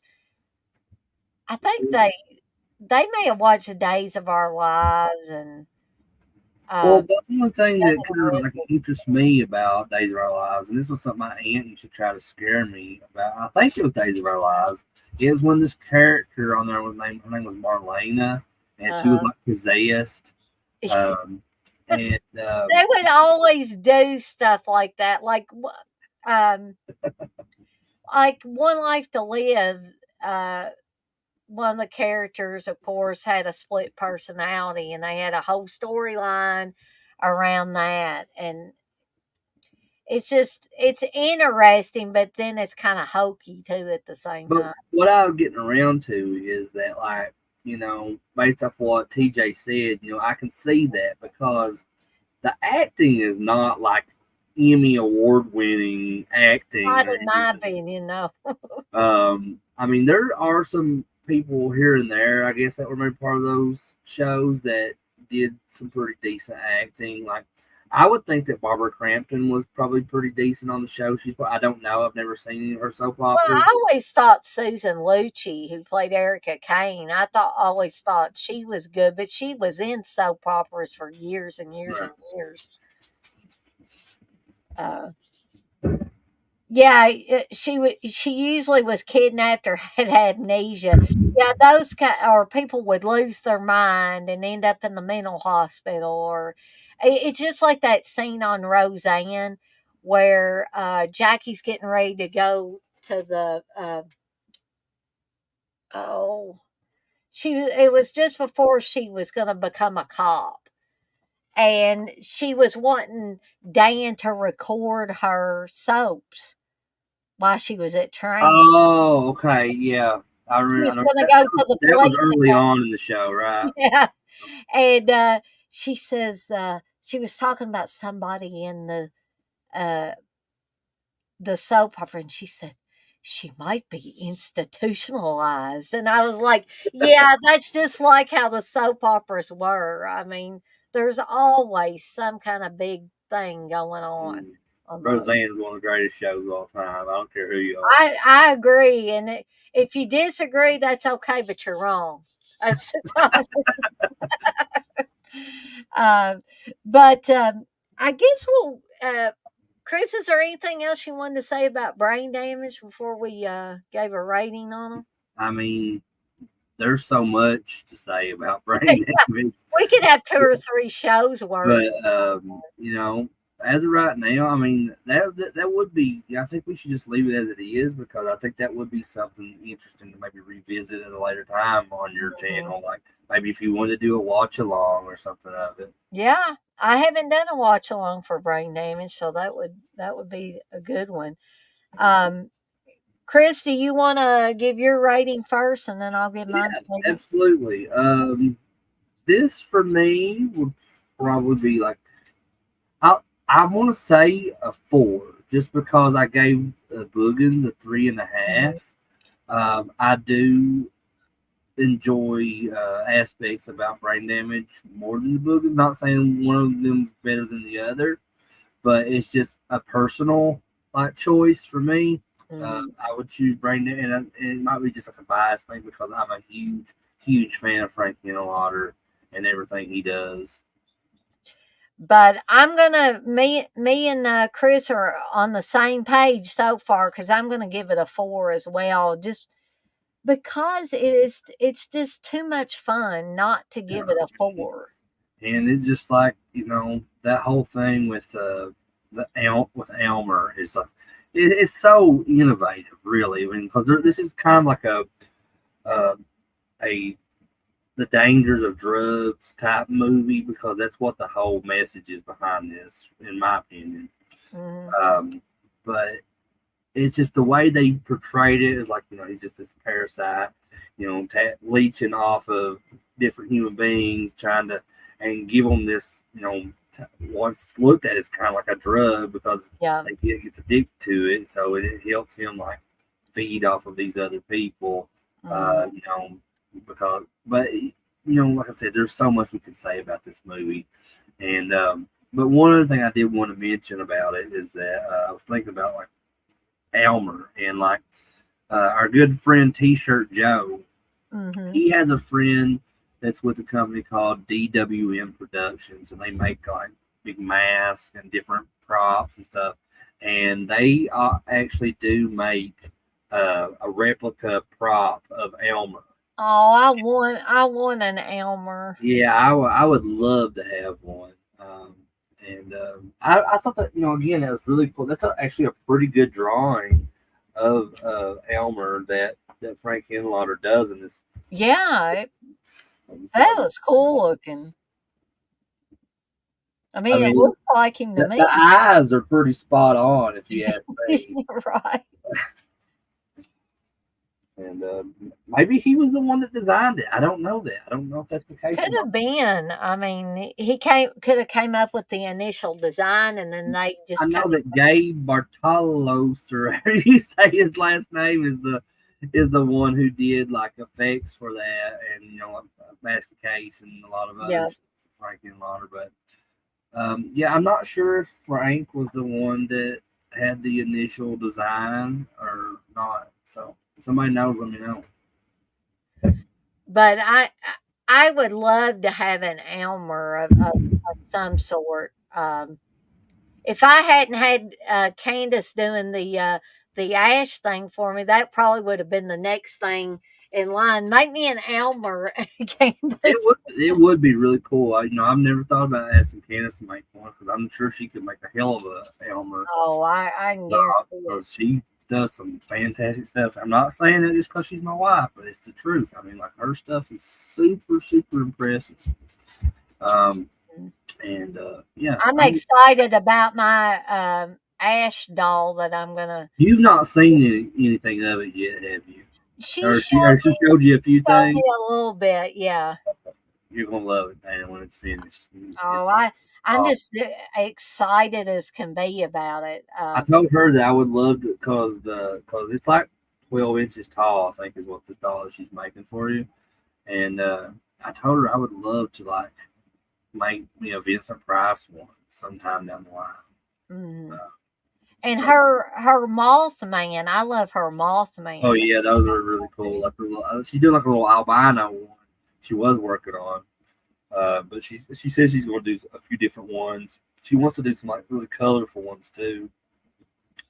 Um, but I would before I forget, there was one thing I seen up in the chat, and you were kind of talking about it earlier. about the Canadian. It was with James Rose here. You're talking about the Mm-hmm. Canadian horror vibe, like My Bloody Valentine. And, you know, My Bloody Valentine used to be kind of a really underrated film that a lot of people didn't really talk a whole lot about. It wasn't in, one of those films where you see like a lot of merchandise of it all over the place, like you do Right. some of the bigger name mainstream horror films. But I've been noticing lately a lot. There's been a lot of My Bloody Valentine love within like the different like T-shirt companies and record companies and toy companies, and it's starting to kind of like finally get that fame that it really deserves because My Bloody Valentine is one of the best slashers out there. It is fantastic. I've always loved My Bloody Valentine, even before it was popular and on a lot of people's radars. I loved it. Oh yeah, I've loved it for many years. From the time I remember renting it at a young age, just because I was just intrigued by the box art of the VHS Mhm. cover, and just because it also I seen it was about a miner, and coal mining is a big thing in the area where I'm from. So um, yeah, it's such a cool movie. Happy Birthday to Me also had a very memorable cover. I remember seeing that in, well, it wasn't a video store, but it was back when the grocery stores used to have videos that you could rent.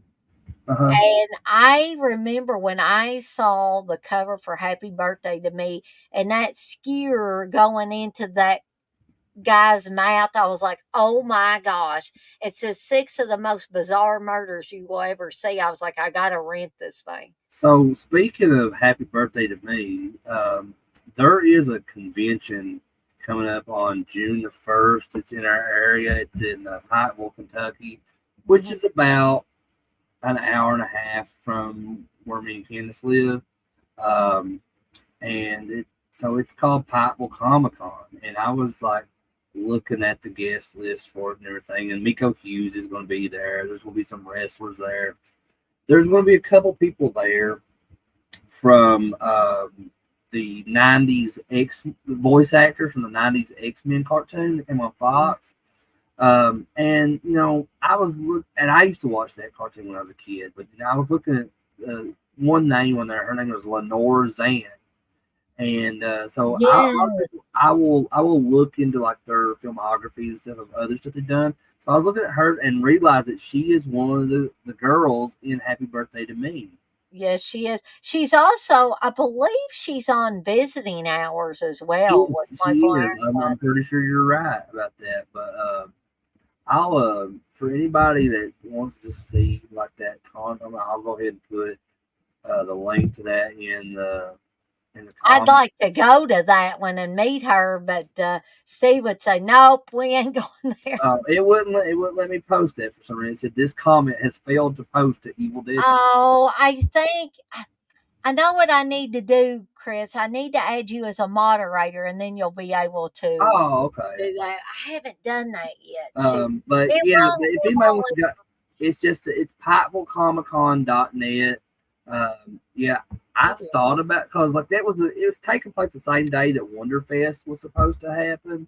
Uh, But I'm not going to Wonderfest now, so I might go to this show just to meet her. uh, well, good Lord, it's not even letting me get on the site here. Let me see here. Here we go. Is it the Pikeville Comic and Toy Convention? Is that it? Yeah, Pikeville Comic and Toy Convention. Yep. Okay.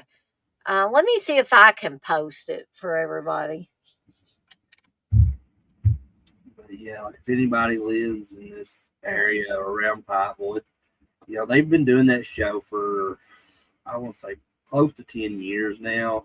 It's a very small convention, um, but that's what I like really. I mean, that's what I how I got into conventions was the smaller shows and the more laid back and relaxed type crowds where you uh, didn't have to worry about like bumping into anybody and or like your elbows in somebody's back or their elbows in your back or like like it's just where everybody there's so big of a crowd at a lot of these bigger shows now. Like it's you have to worry if somebody's going to breathe on you or not.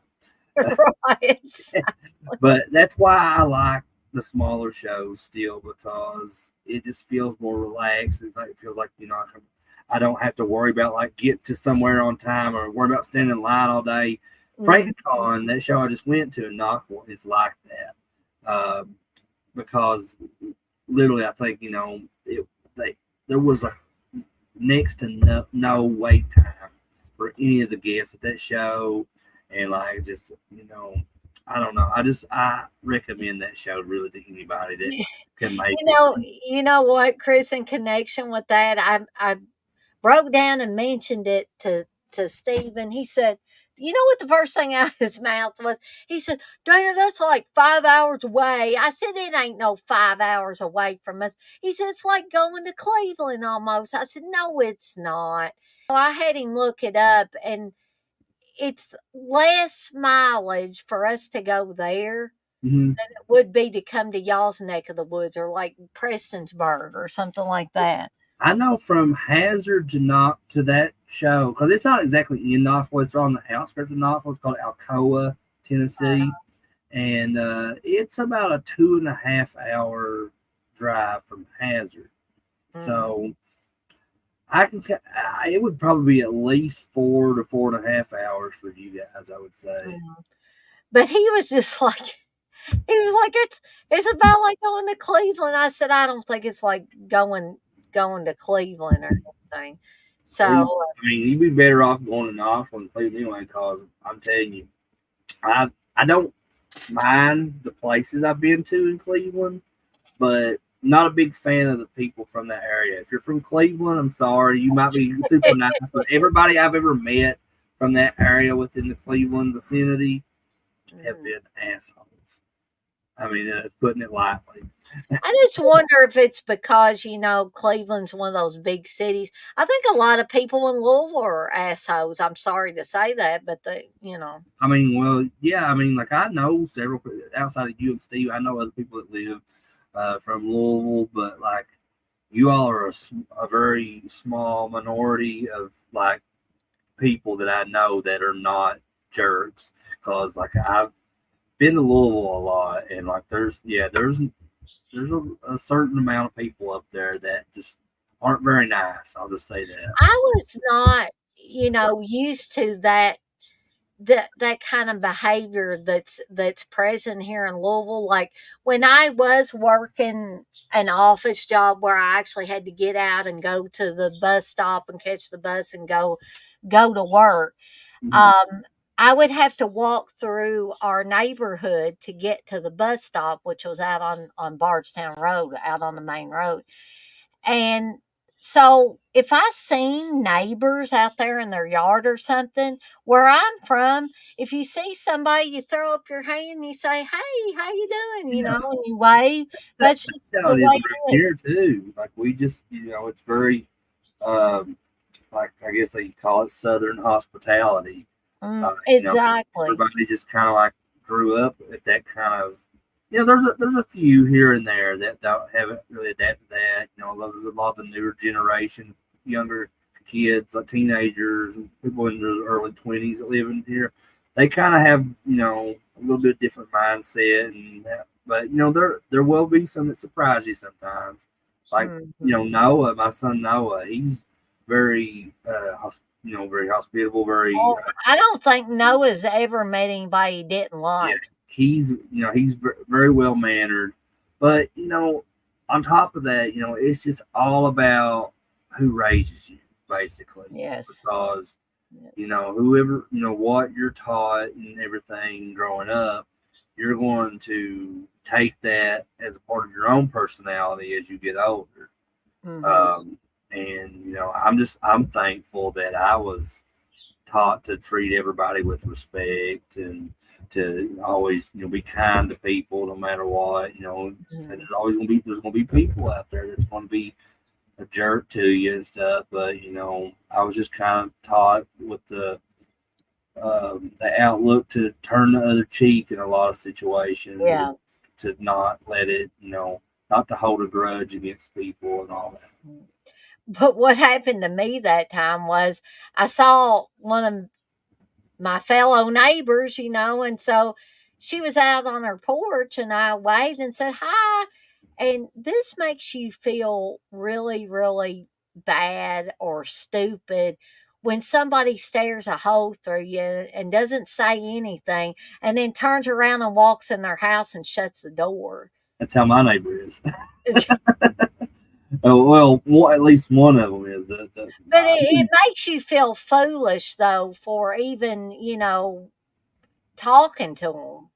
My other neighbor, the people that live directly next to me, I mean, I tried to be friendly with them and stuff, but like, and the guy that was the husband of the husband slash dad of the family, me and him talked a few times. We're not like super talkative with one another, but I mean, we've had good conversations and stuff. Mm-hmm. But I have never spoke to any of the kids or the mom because the mom acts like she's terrified of me and Candace for some reason. I mean, out of all the people I could be terrified of, it wouldn't be you guys. I don't know if it's just because where we have like we wear horror movie shirts and just we don't dress like them, but that's no reason to like make an assumption about someone, right? Because like I'm at least try to get to know them first. Yeah, I'm not even kidding. Like me and Candace at one point, we were out in our backyard, and where our backyard is, like directly across, is where the front door of their house is. And like she came out one day and like saw us, immediately turned and like she wasn't like exactly running, but she might as well been to her car. And it was like, like a deer in headlights type situation. Like she just like froze, turned, ran. And I'm like, what the hell was that all about? Can you imagine if like, I know you and Candace wouldn't do this, but this would be so funny. I can only imagine if y'all just were playing around and you put black robes with hoods on and you went in your backyard and was lighting some black candles or something. If they saw you doing that, they think, "Oh my God, they're devil worshippers." Well, I one year I think there's video of this. I think Cass put it on her Facebook. So this was after that happened, where like the lady ran off, next door and to her car from us, like she was scared of us. So it was like Halloween was coming up, and I bought this big like inflatable Stay Puft Marshmallow Man costume, and I was just out there like all day by the road, like waving. I would look over next door over their fence, and I would like wave towards them and stuff, and just like. And Candace was just in the house, like recording me and just like dying laughing. Oh my gosh. I bet they were freaking out. Yeah, I don't know what was going through their heads, but I don't know. Like, me and Candace have laughed about that. I was like, do we like really have some kind of like scary, intimidating factor about ourselves that we don't know about? I don't see it, but look at me. I'm wearing my black I Spit on Your Gray shirt tonight, I'm wearing my Forrest J. Ackerman shirt that I got from T-Shirt Joe years ago. That's cool though. But I guess we'll get to this last one. I mean, all this conversation's great. I love it. But if we don't watch it, it'll be 11 o'clock, and me and Chris will need to go to bed. Yeah, that's how easy it is for us to get away from what the main topic is. We'll transition into so many different things. You never know what's coming next. So the last movie we're going to talk about tonight is David Cronenberg's The Brood. And there's kind of like a crude looking drawing of Samantha Egger's character. And you can see she's cradling what appears to be a baby. Mm-hmm. However, you got to keep in mind this is David Cronenberg. So Art Handle is on this movie too, and I met Art Handle a few years ago at a convention. I definitely say if you get a chance to meet Art Handle, go up and meet that guy. Yeah, I've been wanting to meet. I'm jealous because I've been wanting to meet him for a long time because I He love was really nice. Black Christmas is Mm. probably my favorite movie. Black Christmas and And Porky. Porky's, And, Porky's, yeah. um, but anyway, he's a father of this young girl, and he was evidently married to Samantha Egger's character, and they had the little blonde girl in the film together, but they're not. I think they're either divorced or they're just separated because she's went off to this some kind of guru, played by Oliver Reed, who does some very bizarre treatments for people. And I remember reading about this a long time ago, and I don't know if there's any truth to it or not, but like when Cronenberg, I read that when Cronenberg was writing The Brood, like he was going through a divorce of his own, I and think he was, yeah. so he like wrote like those characters for Art Hindle and what's her name, Samantha Egger. You know, Mhm. he wrote those too. Like it's kind of like an reflecting of what was going on in his own life with his wife. Yeah. So that I don't like I said I just read that. I think I read that like an article or something, and maybe a Fangoria or something years I ago. do think I heard about that. Yeah, which completely makes sense because some people don't have amicable divorces. Sometimes these divorces get kind of messy, Mm-hmm. and sometimes there's outright hate involved. But this movie covers so many topics because we have Samantha Egger's character is getting a radical form of psychotherapy, and it is indeed radical. Um, because you have the doctor or the guru, whatever you want to call him, played by Oliver Reed, who basically will do these role playing things on a stage where everybody can watch them, where he's admonishing this grown man over and over. He's acting like a very mean and stern father until the guy just breaks down and says, "I hate you, father. I hate you. I hate you." It's like they're getting this all out. It's kind of the thing you see in Bad Dreams, for those of you that have seen Bad Dreams, where they take the pillows and they're screaming into the pillows and hugging the pillows and doing all kinds of things in therapy. Um, but there's also some weird things going on with Samantha Egger's character's 5-year old daughter because she's being attacked. It almost looks like she's being abused. And at some point, I don't think the audience has any suspicion about Art Handel's character doing this to his child. But the people within the film, there's because she's got bite marks on her, she's got bruises on her. And the 5 year old little girl in the movie's name is Candace, and it's It spelled is. Candace's name, and which Mm-hmm. Candace always loves it when she sees like characters that spell their name is spelled the same as hers because she says most of the time that she's seen characters named Candace, but it's spelled with a ACE at the Yeah, end. But I think that's how they do spell the little girl's name. I think it's I believe you're right. it says that, but yeah, I wanted to point that out because you were talking about the little girl and stuff. Mm. Um, and I'm glad you reminded me of her name too, so I don't just have to keep referring to the little blonde girl. But Candace, played by um, Cindy Hines, Has and she did anything else besides The Brood? I want to say she did, but gosh, hold on just one second. I'm gonna have to look it up here.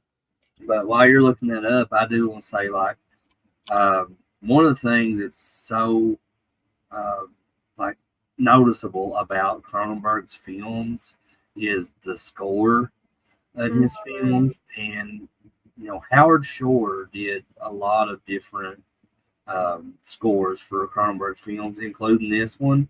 And it's so amazing to think about that. That's where he kind of got his start, was with Uh-huh. Cronenberg, and what he would go on to do. Like, because Howard Shore is also the same. It's the same guy that did the score for all of the Lord of the Rings and the Hobbit films.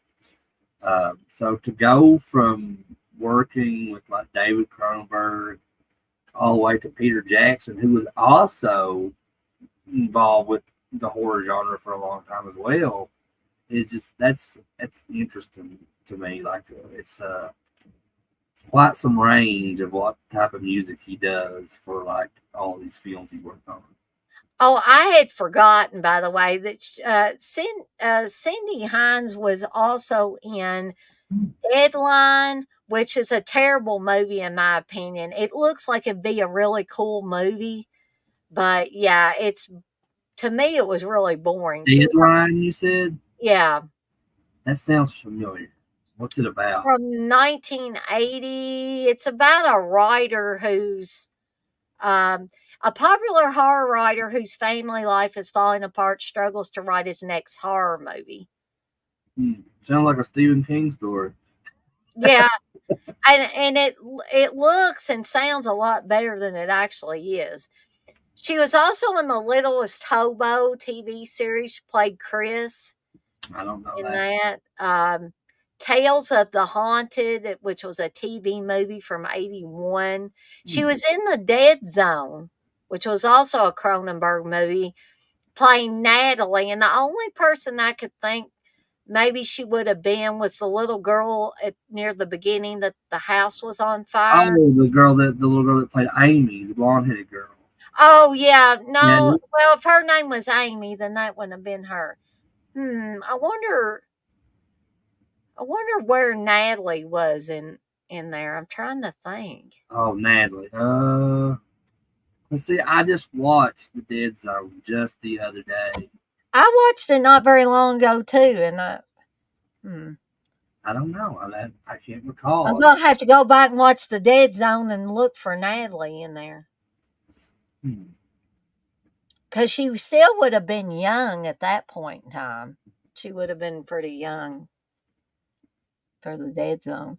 Um, but so anyway, back to the Brood. She, the little Candace is being abused. It appears, and she kind of is being abused, but it turns out she's being abused by the offspring that her mother is giving birth to, but it's part of her anger. It's part of her hatred. These little demonic creatures that look kind of like Candace, but they have the weirdest faces.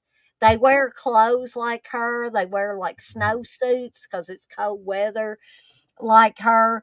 But you see them climbing in through the window and stuff like that and trying to grab the little girl, and she's screaming. And But it's uh, almost kind of like the way how you talk about how they kind of form into the like kind of like the character of Candace, mhm. but they don't really have any kind of gender No. related to them. No, it's almost kind of like um, Invasion of the Body Snatchers in a way.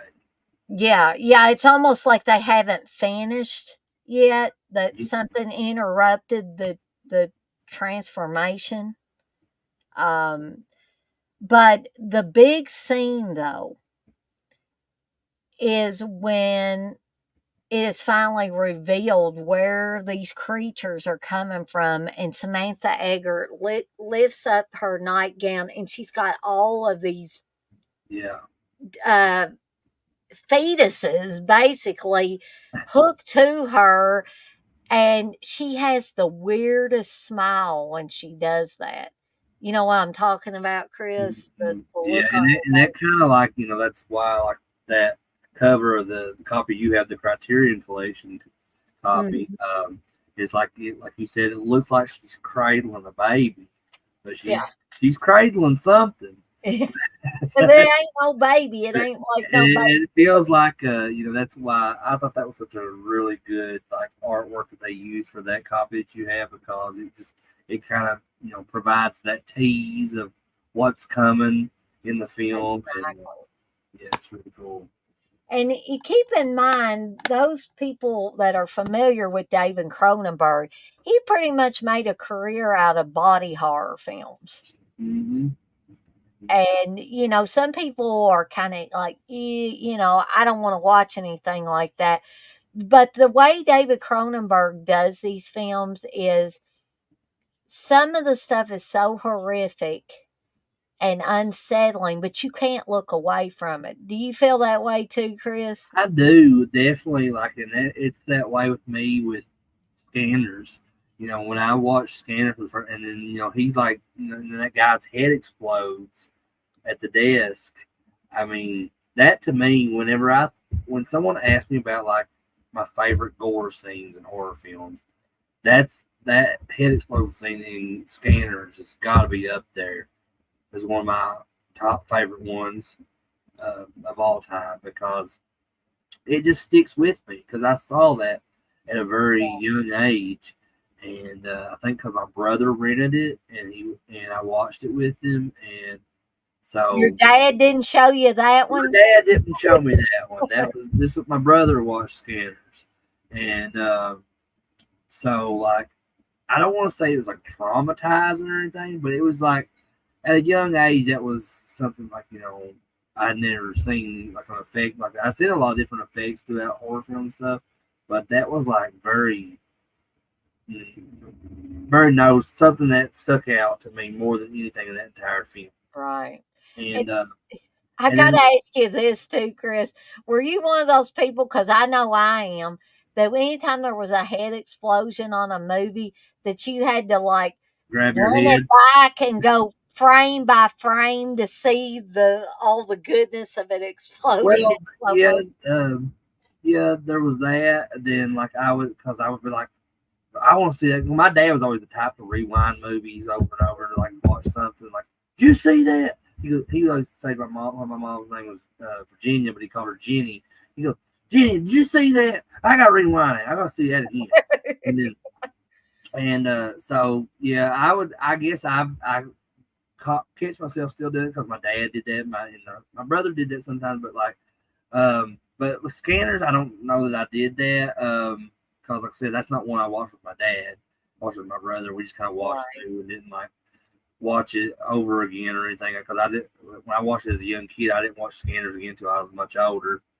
But that's just it's just stuff like that that really stuck out to me. And like and as far as like you talk about Cronenberg doing all these different body horror films, and that's right there's a fine example of what we're talking about, because there's Scanners and there's the Fly and there's the Brood and then there's Videodrome. There's just pretty much not I wouldn't say all of his stuff, but most of his stuff is like body horror, and that's Yeah, interesting. Shivers as well And is one of the things with me, and I think I still catch myself doing this to this day when I watch horror films or any kind of films that has some kind of like physical like stuff that almost makes you cringe, is like if something like say if their arm it starts to get sliced into, or mm, some other body part, like I'll grab that body part, yeah. like grip, like if they're cutting on their arm, I'll grip my arm. Mm. And I don't know, it's like just a subconscious thing, but like I don't know, it's just that's Well, one of the fun things about being a horror fan, I guess. going back to the Kingdom of the Spiders for a second, when I watched that, I could swear that something's crawling on me. Yeah, there's that too. Like, Yeah. And um, I'm always doing this, like, one of my, I'll have my hair in a ponytail or something, and a little hair tendril will come down. I'll be like, I think the tarantulas are already attacking me. And and this is kind of different aspect to looking at because it's not human related, but like I was watching Cujo again here in the last few days, and it'd been a long time since I watched it, and then like as many times as I've seen it, I know like what's ahead, what all is going to play out in that film. At the beginning of that film, like when you just see Cujo and he's a healthy looking dog and he's all happy and playful and everything. He's Like chasing that rabbit. it kind of hurt me a little bit, Yeah. like cause and I was like, because I know what's going to happen to this dog, and and I'm like, man, like that's because it builds you up because it's always got playing up like the happy music and everything. He's running after the rabbit and everything, and then you're like, oh man, it kind of depresses you in a way because you're like, he's not going to look like this for much longer. He's No. not going to be, and God, it's just. I don't know. I don't want to get off track or anything, but just thinking about that because, like I said, it was the first time I had watched it in a while, and I got kind of emotional with it because I don't think I had watched it since before Noah was born. And just, that parent in me, like, of how, like, she's, struggling to keep her son alive in that car and everything. It's just, it hits you pretty hard as a parent. Yeah, and I mean, the good thing about watching the movie, though, is if you read the books, the kid dies. Yeah, he does. Yeah. Yeah. And we talked about this a little bit last night when we Right. were talking about Shining comparisons. We talked about other comparisons. But in the movie, the kid lives. Yeah. And Stephen King has been quoted as actually saying that he liked it that they let the kid live in the movie. He has actually, yeah, and I think that was a big reason for them doing that in the film because uh, a lot of people that when the book came out and they read the book, a lot of people were left unsatisfied. Uh, Yeah, and Stephen King said he got a lot of angry letters yeah, too after that I would book. imagine they would, because definitely during that time, I'm sure people were kind of outraged. In fact, which I'm curious of how like the the response that he got with Pet Cemetery as well, in that Mhm. because it seems like there's always something terrible happening to kids anyway in Stephen King's stories.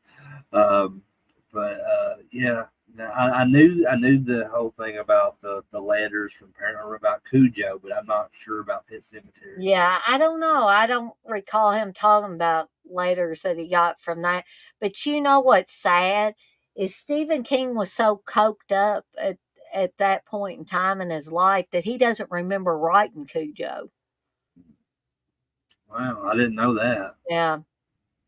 That's interesting. So I honestly I didn't even know that Stephen King did coke or anything like when I he didn't for a long time, but evidently he did a variety of which I can kind of get that now. Like now that I know that, uh, um, I can kind of understand like where some of his stuff came from in his stories. I guess.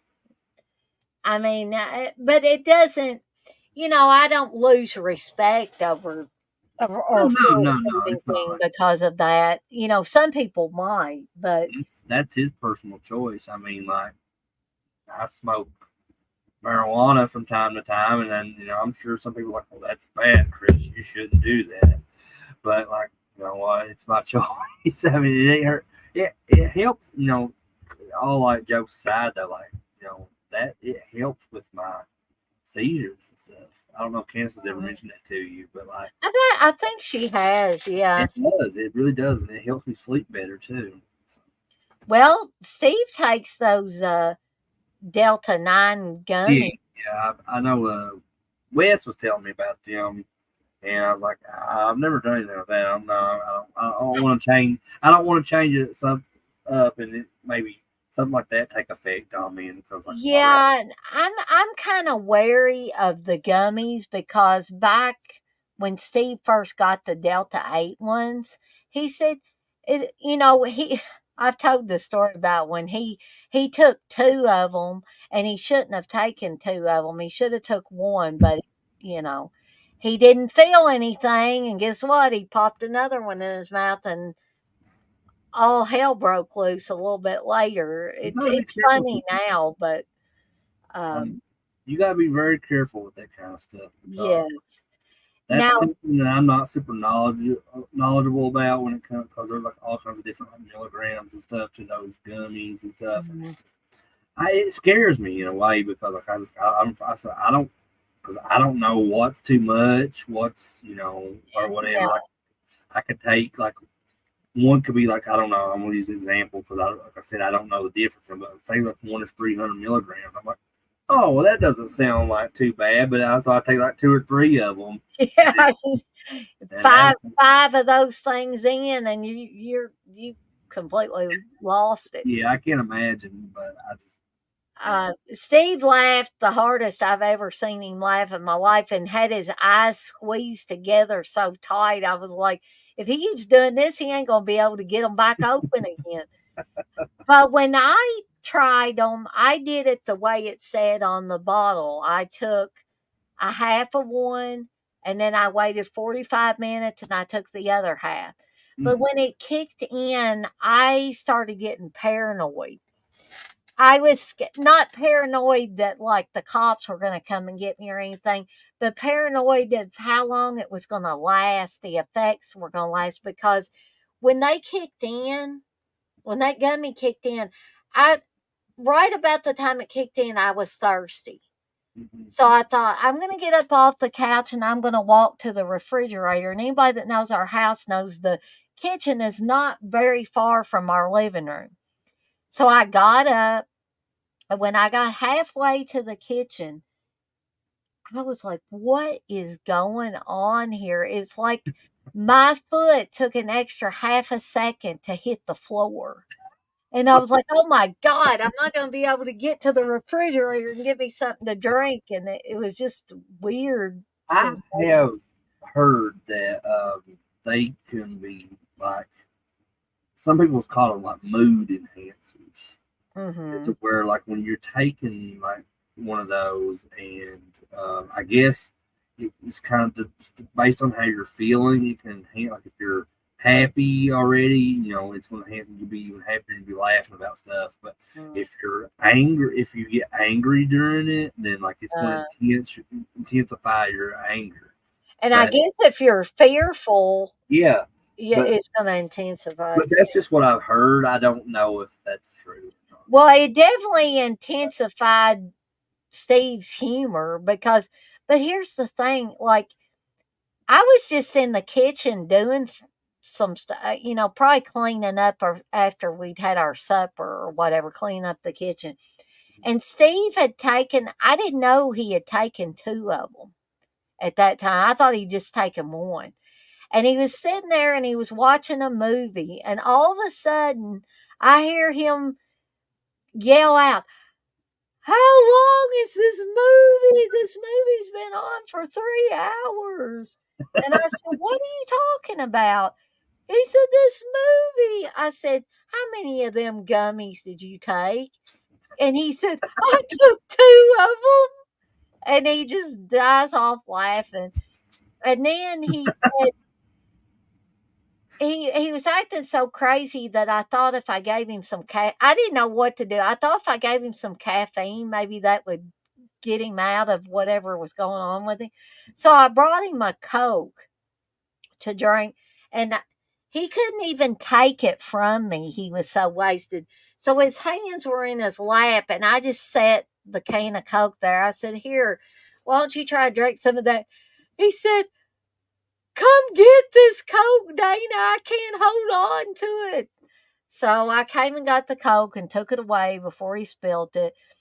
Then he waited a little bit and he decided he was going to go brush his teeth and lay down. Guys and gals, he couldn't even brush his own teeth hardly. Dang. He was standing there with Powerful the stuff. toothbrush going, it was wild. I don't think I've ever been like in that kind of state. It's untelling what I would do if I was. But I was thinking that TJ says, remember in Roseanne when Dan I wrote, do remember that. that's one of my favorite episodes, TJ, of Roseanne, because like it's just Dan and Roseanne are in the bathroom talking, and they don't know that Jackie's in there yet. Like and she starts, you hear Jackie's voice, and they pull back the shower curtain, and she's sitting in the bathtub. She's like, "It's just me and my ganja," or something like that. And then DJ is like knocking at the door or something, I think, and Dan is going, DJ, Yeah. you ever notice how weird that sounds, DJ? And then Roseanne says something like, she says it real fast and real high pitched. She says, "What you want, DJ?" Says, oh my God, that does sound weird. And then like after the fact though, like when DJ leaves, goes back to her room or something, like Roseanne starts like feeling bad, thinks she's like a terrible mother and stuff because she was in there smoking pot. Well, there's a lot worse things that parents could be doing. Yeah. There's that whole scene in Poltergeist where they're rolling joints and the parents get high and they're laughing and carrying on. Then one of the kids comes in there and they got to hide it real quick. I'm Yeah. sure that at that point in time in the 80s, that there were probably a lot of parents that had cigar boxes of marijuana and rolling papers and all that stuff. I mean, like I said, I smoke, but I don't. It's nothing to the effect to where I don't know what I'm doing. You know what I mean? And like I'm just um, to where I can't control my actions. Yeah, that's what I don't like. If I'm not in control Mm-hmm. of my actions, or just like I felt like I wasn't in control, it took extra half a second for my foot to hit the floor. I don't like that feeling. I'm sorry, but Now I did years ago. I think I'm not sure if you was there in that room or not at the time, but like I had smoked some. Well, I think it was just marijuana, but like it could have never know. It could have been laced with something because I'd never felt like that before. Never felt like that since. But Candace always tells a story because we were sitting in a room. I think it was like Wes Aaron, Steve was in there, a bunch of other people from like the Dead Pit. did Steve smoke it too? No, well, not this because this was just me and like two other people in particular that were part of the Dead Pit board at the time. But and I'm telling you, I don't know. It felt weird because like I zoned out, and then like Candace said, I sit and stared at an alarm clock for like 10 minutes straight. And I'm like, yeah, I talked to her about that since then, several times. I'm like, I said there had been something like laced with that because it was something that just completely zoned me out, and I didn't like that. I mean, I don't like because I said I don't like not being in control of my actions. Yeah, I think I must have missed out on that. The only story I have to tell about you, Chris, is of course when you Yeah, drank. the one where I was drinking with at Friday night. Yeah, It's that I remember, but like that. I must have been so out of it because I don't remember any of that. and Steve probably doesn't remember the water and vodka comment either when he drank the Crystal Skull vodka that night. But Steve doesn't do things like that anymore. He probably says, "I'm an old man. I can't do stuff like that anymore." I don't. I'm not drinking a long time. I don't know. It got to the point where it started making me sick and stuff, and I didn't like that feeling. So I was like, I mean, if I know something is like that in particular was making me sick, I stay away from it. Right. That's the smart thing to do. And I know people say, well, never say never, Dana. But I'm here to tell y'all I still drink my Fireball whiskey from time to time, and I'll drink mixed drinks from time to time or whatever. But I will never, ever, ever do what I did during that Champagne and Bullets fan commentary. So if you didn't get to see it then and you haven't joined Dead Pit Patreon, then you ain't gonna see drunk Dana like that no more. Cause I was the sickest I I've ever must have. I've heard the stories about it, but I must have missed that one. man. I'm embarrassed, I'm embarrassed that that's even out there. But But we all got to learn to laugh at ourselves sometimes, though, Dana. I mean, yeah, I mean it's funny now, but what wasn't funny was how sick I got. yeah, because there's a lot of stuff that I've done in the past that like that I feel foolish for now, but like it's just, but all I can do now because I just laugh at it because Candace will talk about stuff sometimes that I did something in particular, and at the time I probably was like, I don't think it's too funny or something, or whatever, or just being defensive about it. But nowadays, like when we talk about this stuff, it's hilarious to me. Blissful says that's why she stopped smoking it. She got some that was laced. Yeah, like I said, I don't know if that was that one particular time, but like I said, I never felt like that before from smoking. I never felt like that since. So Mhm. it was definitely something different that I wasn't used to. But I guess before I forget, I guess we should probably rate the brood. Um, so Chris, you want to give your rating first on the brood? Um, I I would actually give this one a 4 as well. Um, Okay. I think this is one of Cronenberg's best. And just the whole like the reveal in this is what puts that up at a 4. Mm.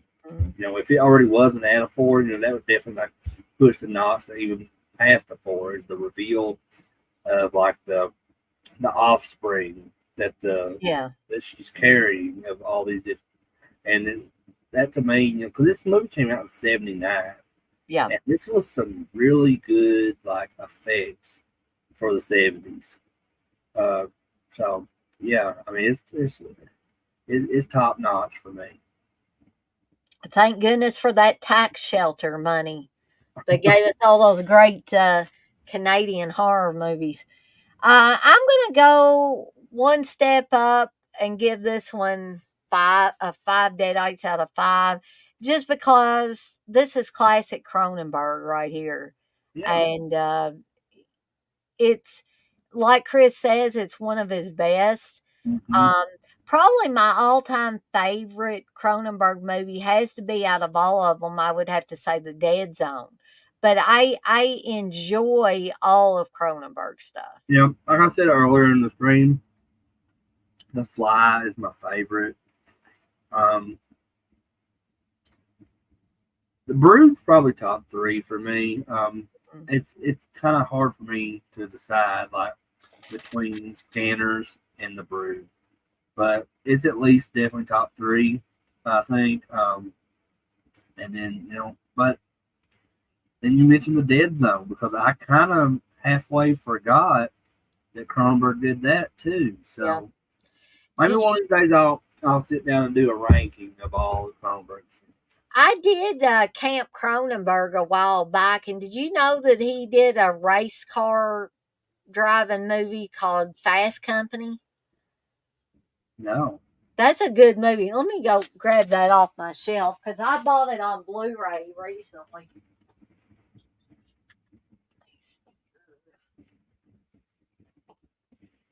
Maybe I can find it. Blissful said, Dana, don't be embarrassed. Embarrassment is waking up half out of a car in a parking lot. Is that something you have some experience with, Blissful? She probably, I mean, she's told me things, but where is my copy of Fast Company? Ah, there it is. It was on the other shelf. Okay. This is Cronenberg's Fast Company. And this is a cool little film. It's got Claudia Jennings, John Saxon's on it, William I see that Smith. cover again. Mhm. I don't recognize that. I don't think I've ever seen that cover or anything before. Yeah, I think Dirk was intrigued about it when I talked about it on Camp Cronenberg. I think he may have either ended up watching it or buying a copy So of it. that came out the same year as The Brood. Yeah, I thought it was Yeah, it says late 79 Fast 70s. Yeah. Company and The Brood came out 79. So it's got William Smith, John Saxon, Claudia Jennings, and Nicholas Campbell. Mm-hmm. Huh. Yeah, Nicholas Campbell's on it too. I never knew that Cronenberg did a movie like that. Yeah, and it's a really, really good movie. I would highly recommend it. Not like any of Cronenberg's other movies at all. And Right. Blue Underground put this out. Uh, what year did they do that? I don't know. I guess 2009. 2009 is when they put Okay. this out. I And see so, this one movie that's on his filmography that I have it on VHS, but I've never watched it. It's got Ralph Fiennes in it, and it's called Spider. Um, yeah, exactly. I think I've got that on would DVD. you recommend that one? Yeah, but it's really got a lot of layers to it. And it's something you really got to pay attention to. So, Uh, yeah, I enjoy stuff like that. So yeah, like I said, I have it. I got it not long ago from like a yard sale on VHS, but I've never watched it yet. so I guess we'll go ahead and get this episode tied up with a nice, neat little bow because it'll be 11 o'clock before we know it. But I've had a lot of fun discussing not only the three films, Boogens, Brain Damage, and The Brood, but all the other conversations that we had. We've discussed everything from John Landis and the Twilight Zone to William Shatner and Kingdom of Spiders to Stephen King and his cocaine addiction and Yeah, yeah, our experiences with gummies and marijuana, yeah, all kinds of stuff. alcohol, and You uh, never know. You never know see, what we're going to talk about. yeah, it's like the box of chocolates in Forrest Gump. You never know what you're going to get when you come into these streams. But thank you, Blissful. She says, great live, Dana and Chris. Um, so, Chris, is there anything else that you want to bring up? I know you brought up the new shows that won't be on Yeah, well, they Monday, won't, like I but said earlier. If you're late tuning into this and you didn't hear where I was talking about that, but yeah, if you do follow Death by Stereo podcast on YouTube or Spotify, first of all, I want to say I appreciate it if you do follow us and listen to our stuff or watch our stuff. Really, you have no idea how grateful I am for that. But we unfortunately will not be debuting the new episodes tomorrow as we usually do on Fridays. Just because I said Candace was not feeling well today, and she just didn't really have the energy to put in the two recordings of two different series episodes.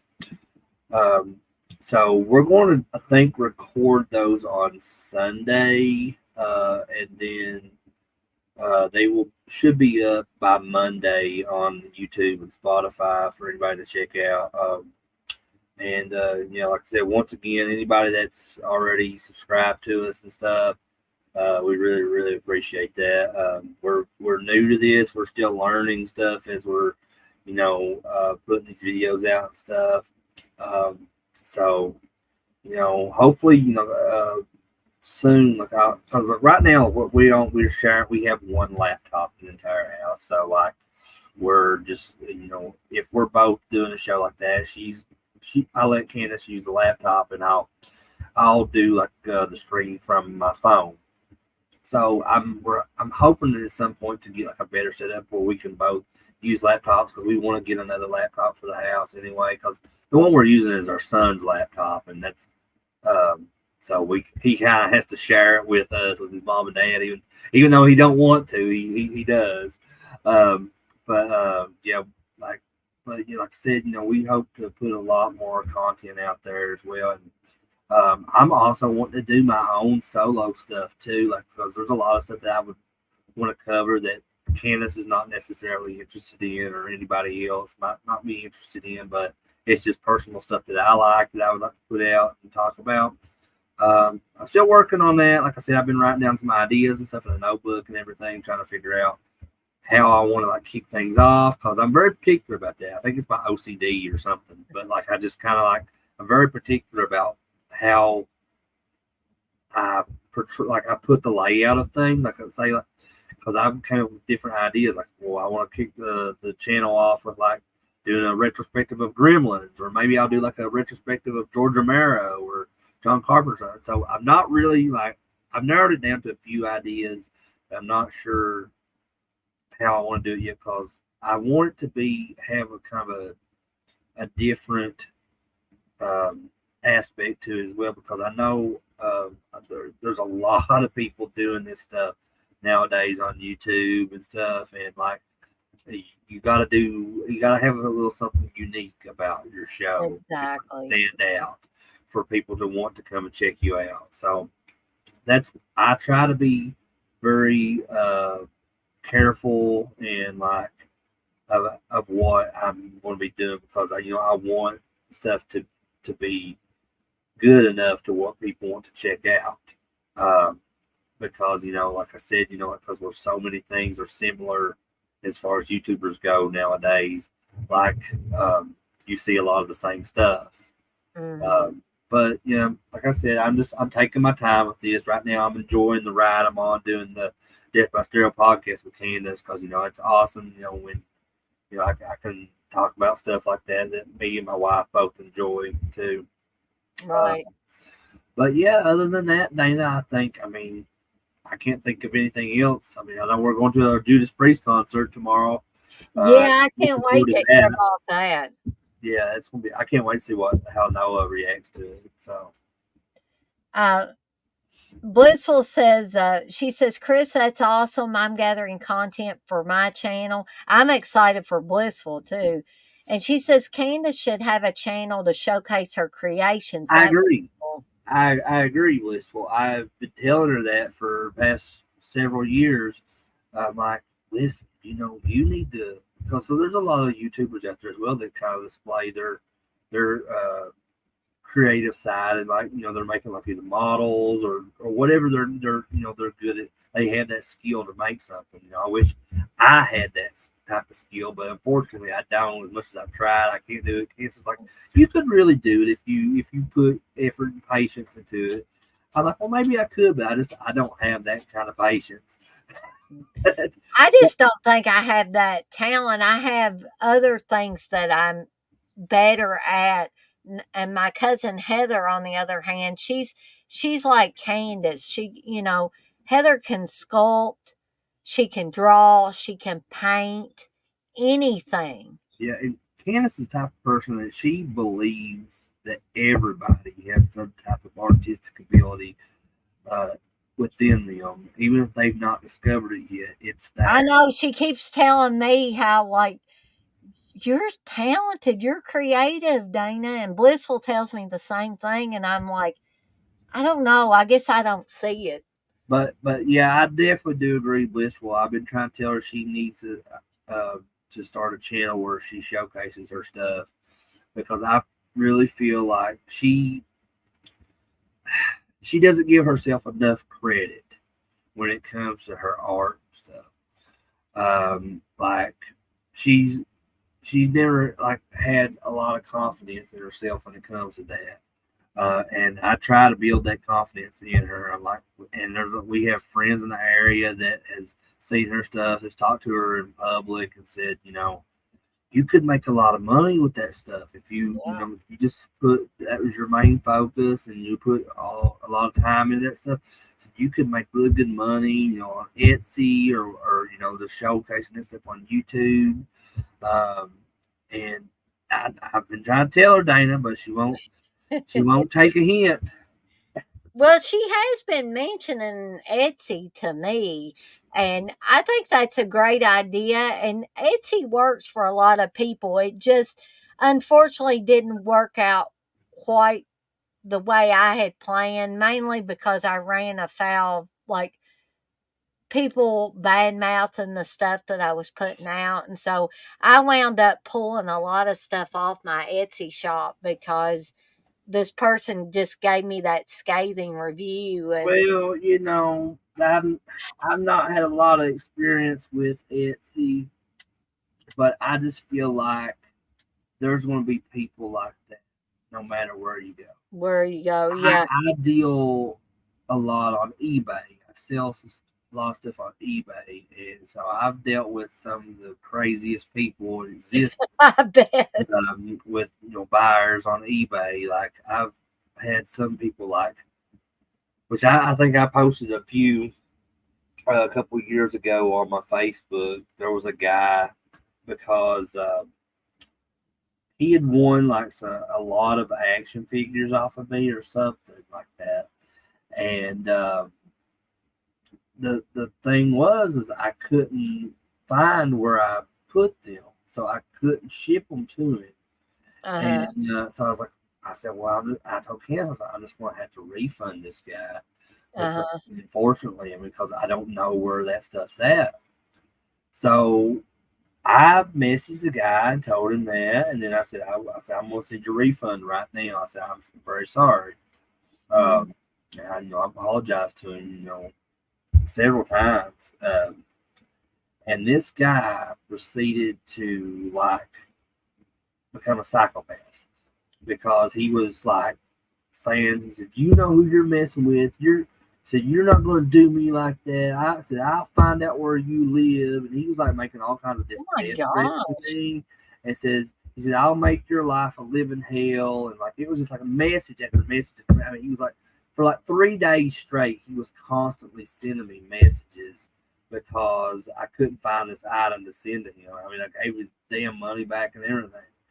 But, and I was like, I don't know what to do here. So I contacted eBay and Mhm. and told them the whole situation. And the only thing they said they could do is like I just block it. And I did, but Yeah, I'm like, that's what Etsy told me about this crazy person I dealt with yeah. too. And I just like this. Well, I was like, well, I mean, it's kind of there's like a legal thing there too. I mean, he's kind of sending me death threats. I said I don't think he should be a user on eBay if he's sending other users death threats. And he said, well, that's just something you have to talk to the police about. I'm like, well, okay. Yeah, that's what YouTube told me when I was having some issues. And they said, well, they said, are they using your content on their channel and all this stuff? I'm like, no. But, you know, sometimes people do harassing things, and it's weird that YouTube and Yeah, there's no, eBay and all those companies won't do anything to. yeah, eBay is one of the worst too for the protection policies against their sellers. Like 100%, it's basically about 100% of the time. If the buyer raises some kind of request with the seller that they have an issue with, 100% of the time, eBay's going to side with the buyer, no matter what. I've seen it hundreds of times, and not sure why that is because it's very like prejudice. I feel, uh, Mhm. but I don't know. I still deal with eBay though. I mean, I do better on there than I would like selling something on Facebook. Yeah, Candace was telling me, she said, you can't sell anything hardly on Facebook. She said it's just I've too had difficult. I've struggled bad like trying to, but and the only reason I would go to Facebook to try to do that is because eBay takes out fees when you sell stuff. Yeah. And like you don't have to really worry about that other than like PayPal fees or something. Somebody buys something from you on Facebook, but I've not had a whole lot of luck with selling on Facebook. So Right. But so I guess the only thing I'll pretty much be doing tomorrow will be the Terror Time tea.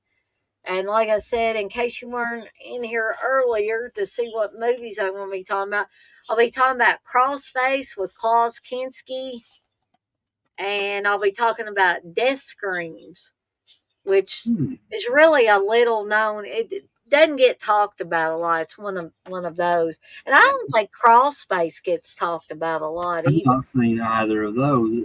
Uh, Now, who is in Death Screams? Uh, I don't think there's really anybody of Nobody note. notable. Yeah, whenever I mention crawl space, of course, I mention Klaus Kinski because everybody pretty much in our circles anyway knows who Klaus Kinski is. Um, but yeah, I don't think well, there is one person. Gosh, what is her name? What is her name? Um, I hate when I cannot remember people's So names. when you be doing Terror Time, people would be like 11 in the morning. I'll probably do it about 11:45. Okay, yeah, Uh, we'll probably be on. I mean, we'll watch on my phone or something while Candace is driving, but we'll be on the road at that time. I'd say. Probably the person that might be familiar with people would be Susan Keeger, who plays Lily on the film. And the reason why she's kind of got some notoriety is because she was in adult films. What's her And name again? uh, Susan Keeger, Kiger, I don't. Let me see. she was Uh, also in the movie Hots. oh, it says she was a Playboy Playmate of the Month for January 1977, and since she was in Hot, uh, Angel's Revenge, the Seven from 1979, The Happy Hooker Goes Hollywood. Yeah, I don't think I've heard of Hots, but I've never seen it.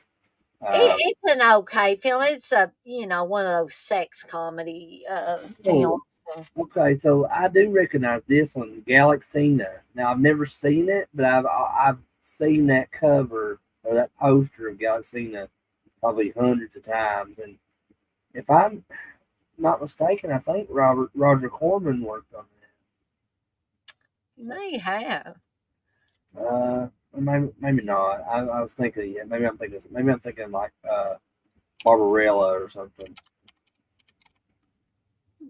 But yeah, that's interesting. Like I said, I've never heard of Death Screams, and um, I think that poster looks really really cool. Like it's just Yeah, the lady's face, but it's that style of like 70s, early 80s artwork that was on a lot of posters. right.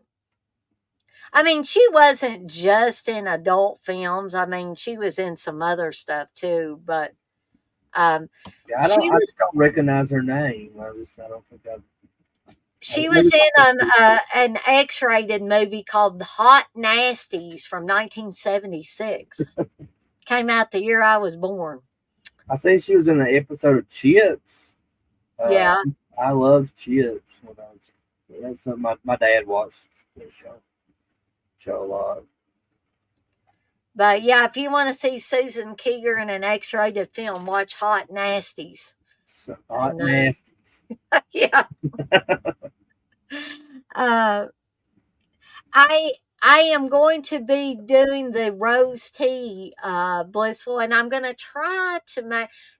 don't hold me to this, guys and gals, but I'm going to try to make the cherry almond scones that you sent me the recipe for, Blissful. If I don't do it this week, I'm definitely going to do it next week. It looks like Death Screams was the last film that she ever did too. So she retired from. She says her first was that Hot Nasties in 1976, and then her last was Death Screams in 1982. Yeah, and she's the good girl in this movie. Um, so you can get to see Susan Keeger in a variety of roles if you want to. She doesn't have a very expansive filmography, but um, she was in a variety of things though. Like Chris said, she was in Chips, and she was in that adult film. She was in this film that I'm going to be talking about tomorrow, and Yeah, I just looked up some pictures of her, and I don't recognize her. I don't think I've ever seen her before. But so I guess we'll go ahead and me and Chris will skedaddle on out of here for the night. But I do want to, I want to thank Chris again for being on here with me. It's a lot more fun to have Anytime. you on here. Anytime. And I want to thank everybody that stopped by in the chat tonight. And I also, as always, want to remind everybody to be kind to one another and blaze that trail. And I'll see everybody tomorrow around 11:45 for Terror Time Tea. And then you'll see me and Candace around 1 p.m. Eastern Time Sunday, where we're going to be having, I guess it's going to be Sunday Foolish instead of Friday Foolish. So I'll see everybody next time. So good night, everybody. All right, bye. Good night.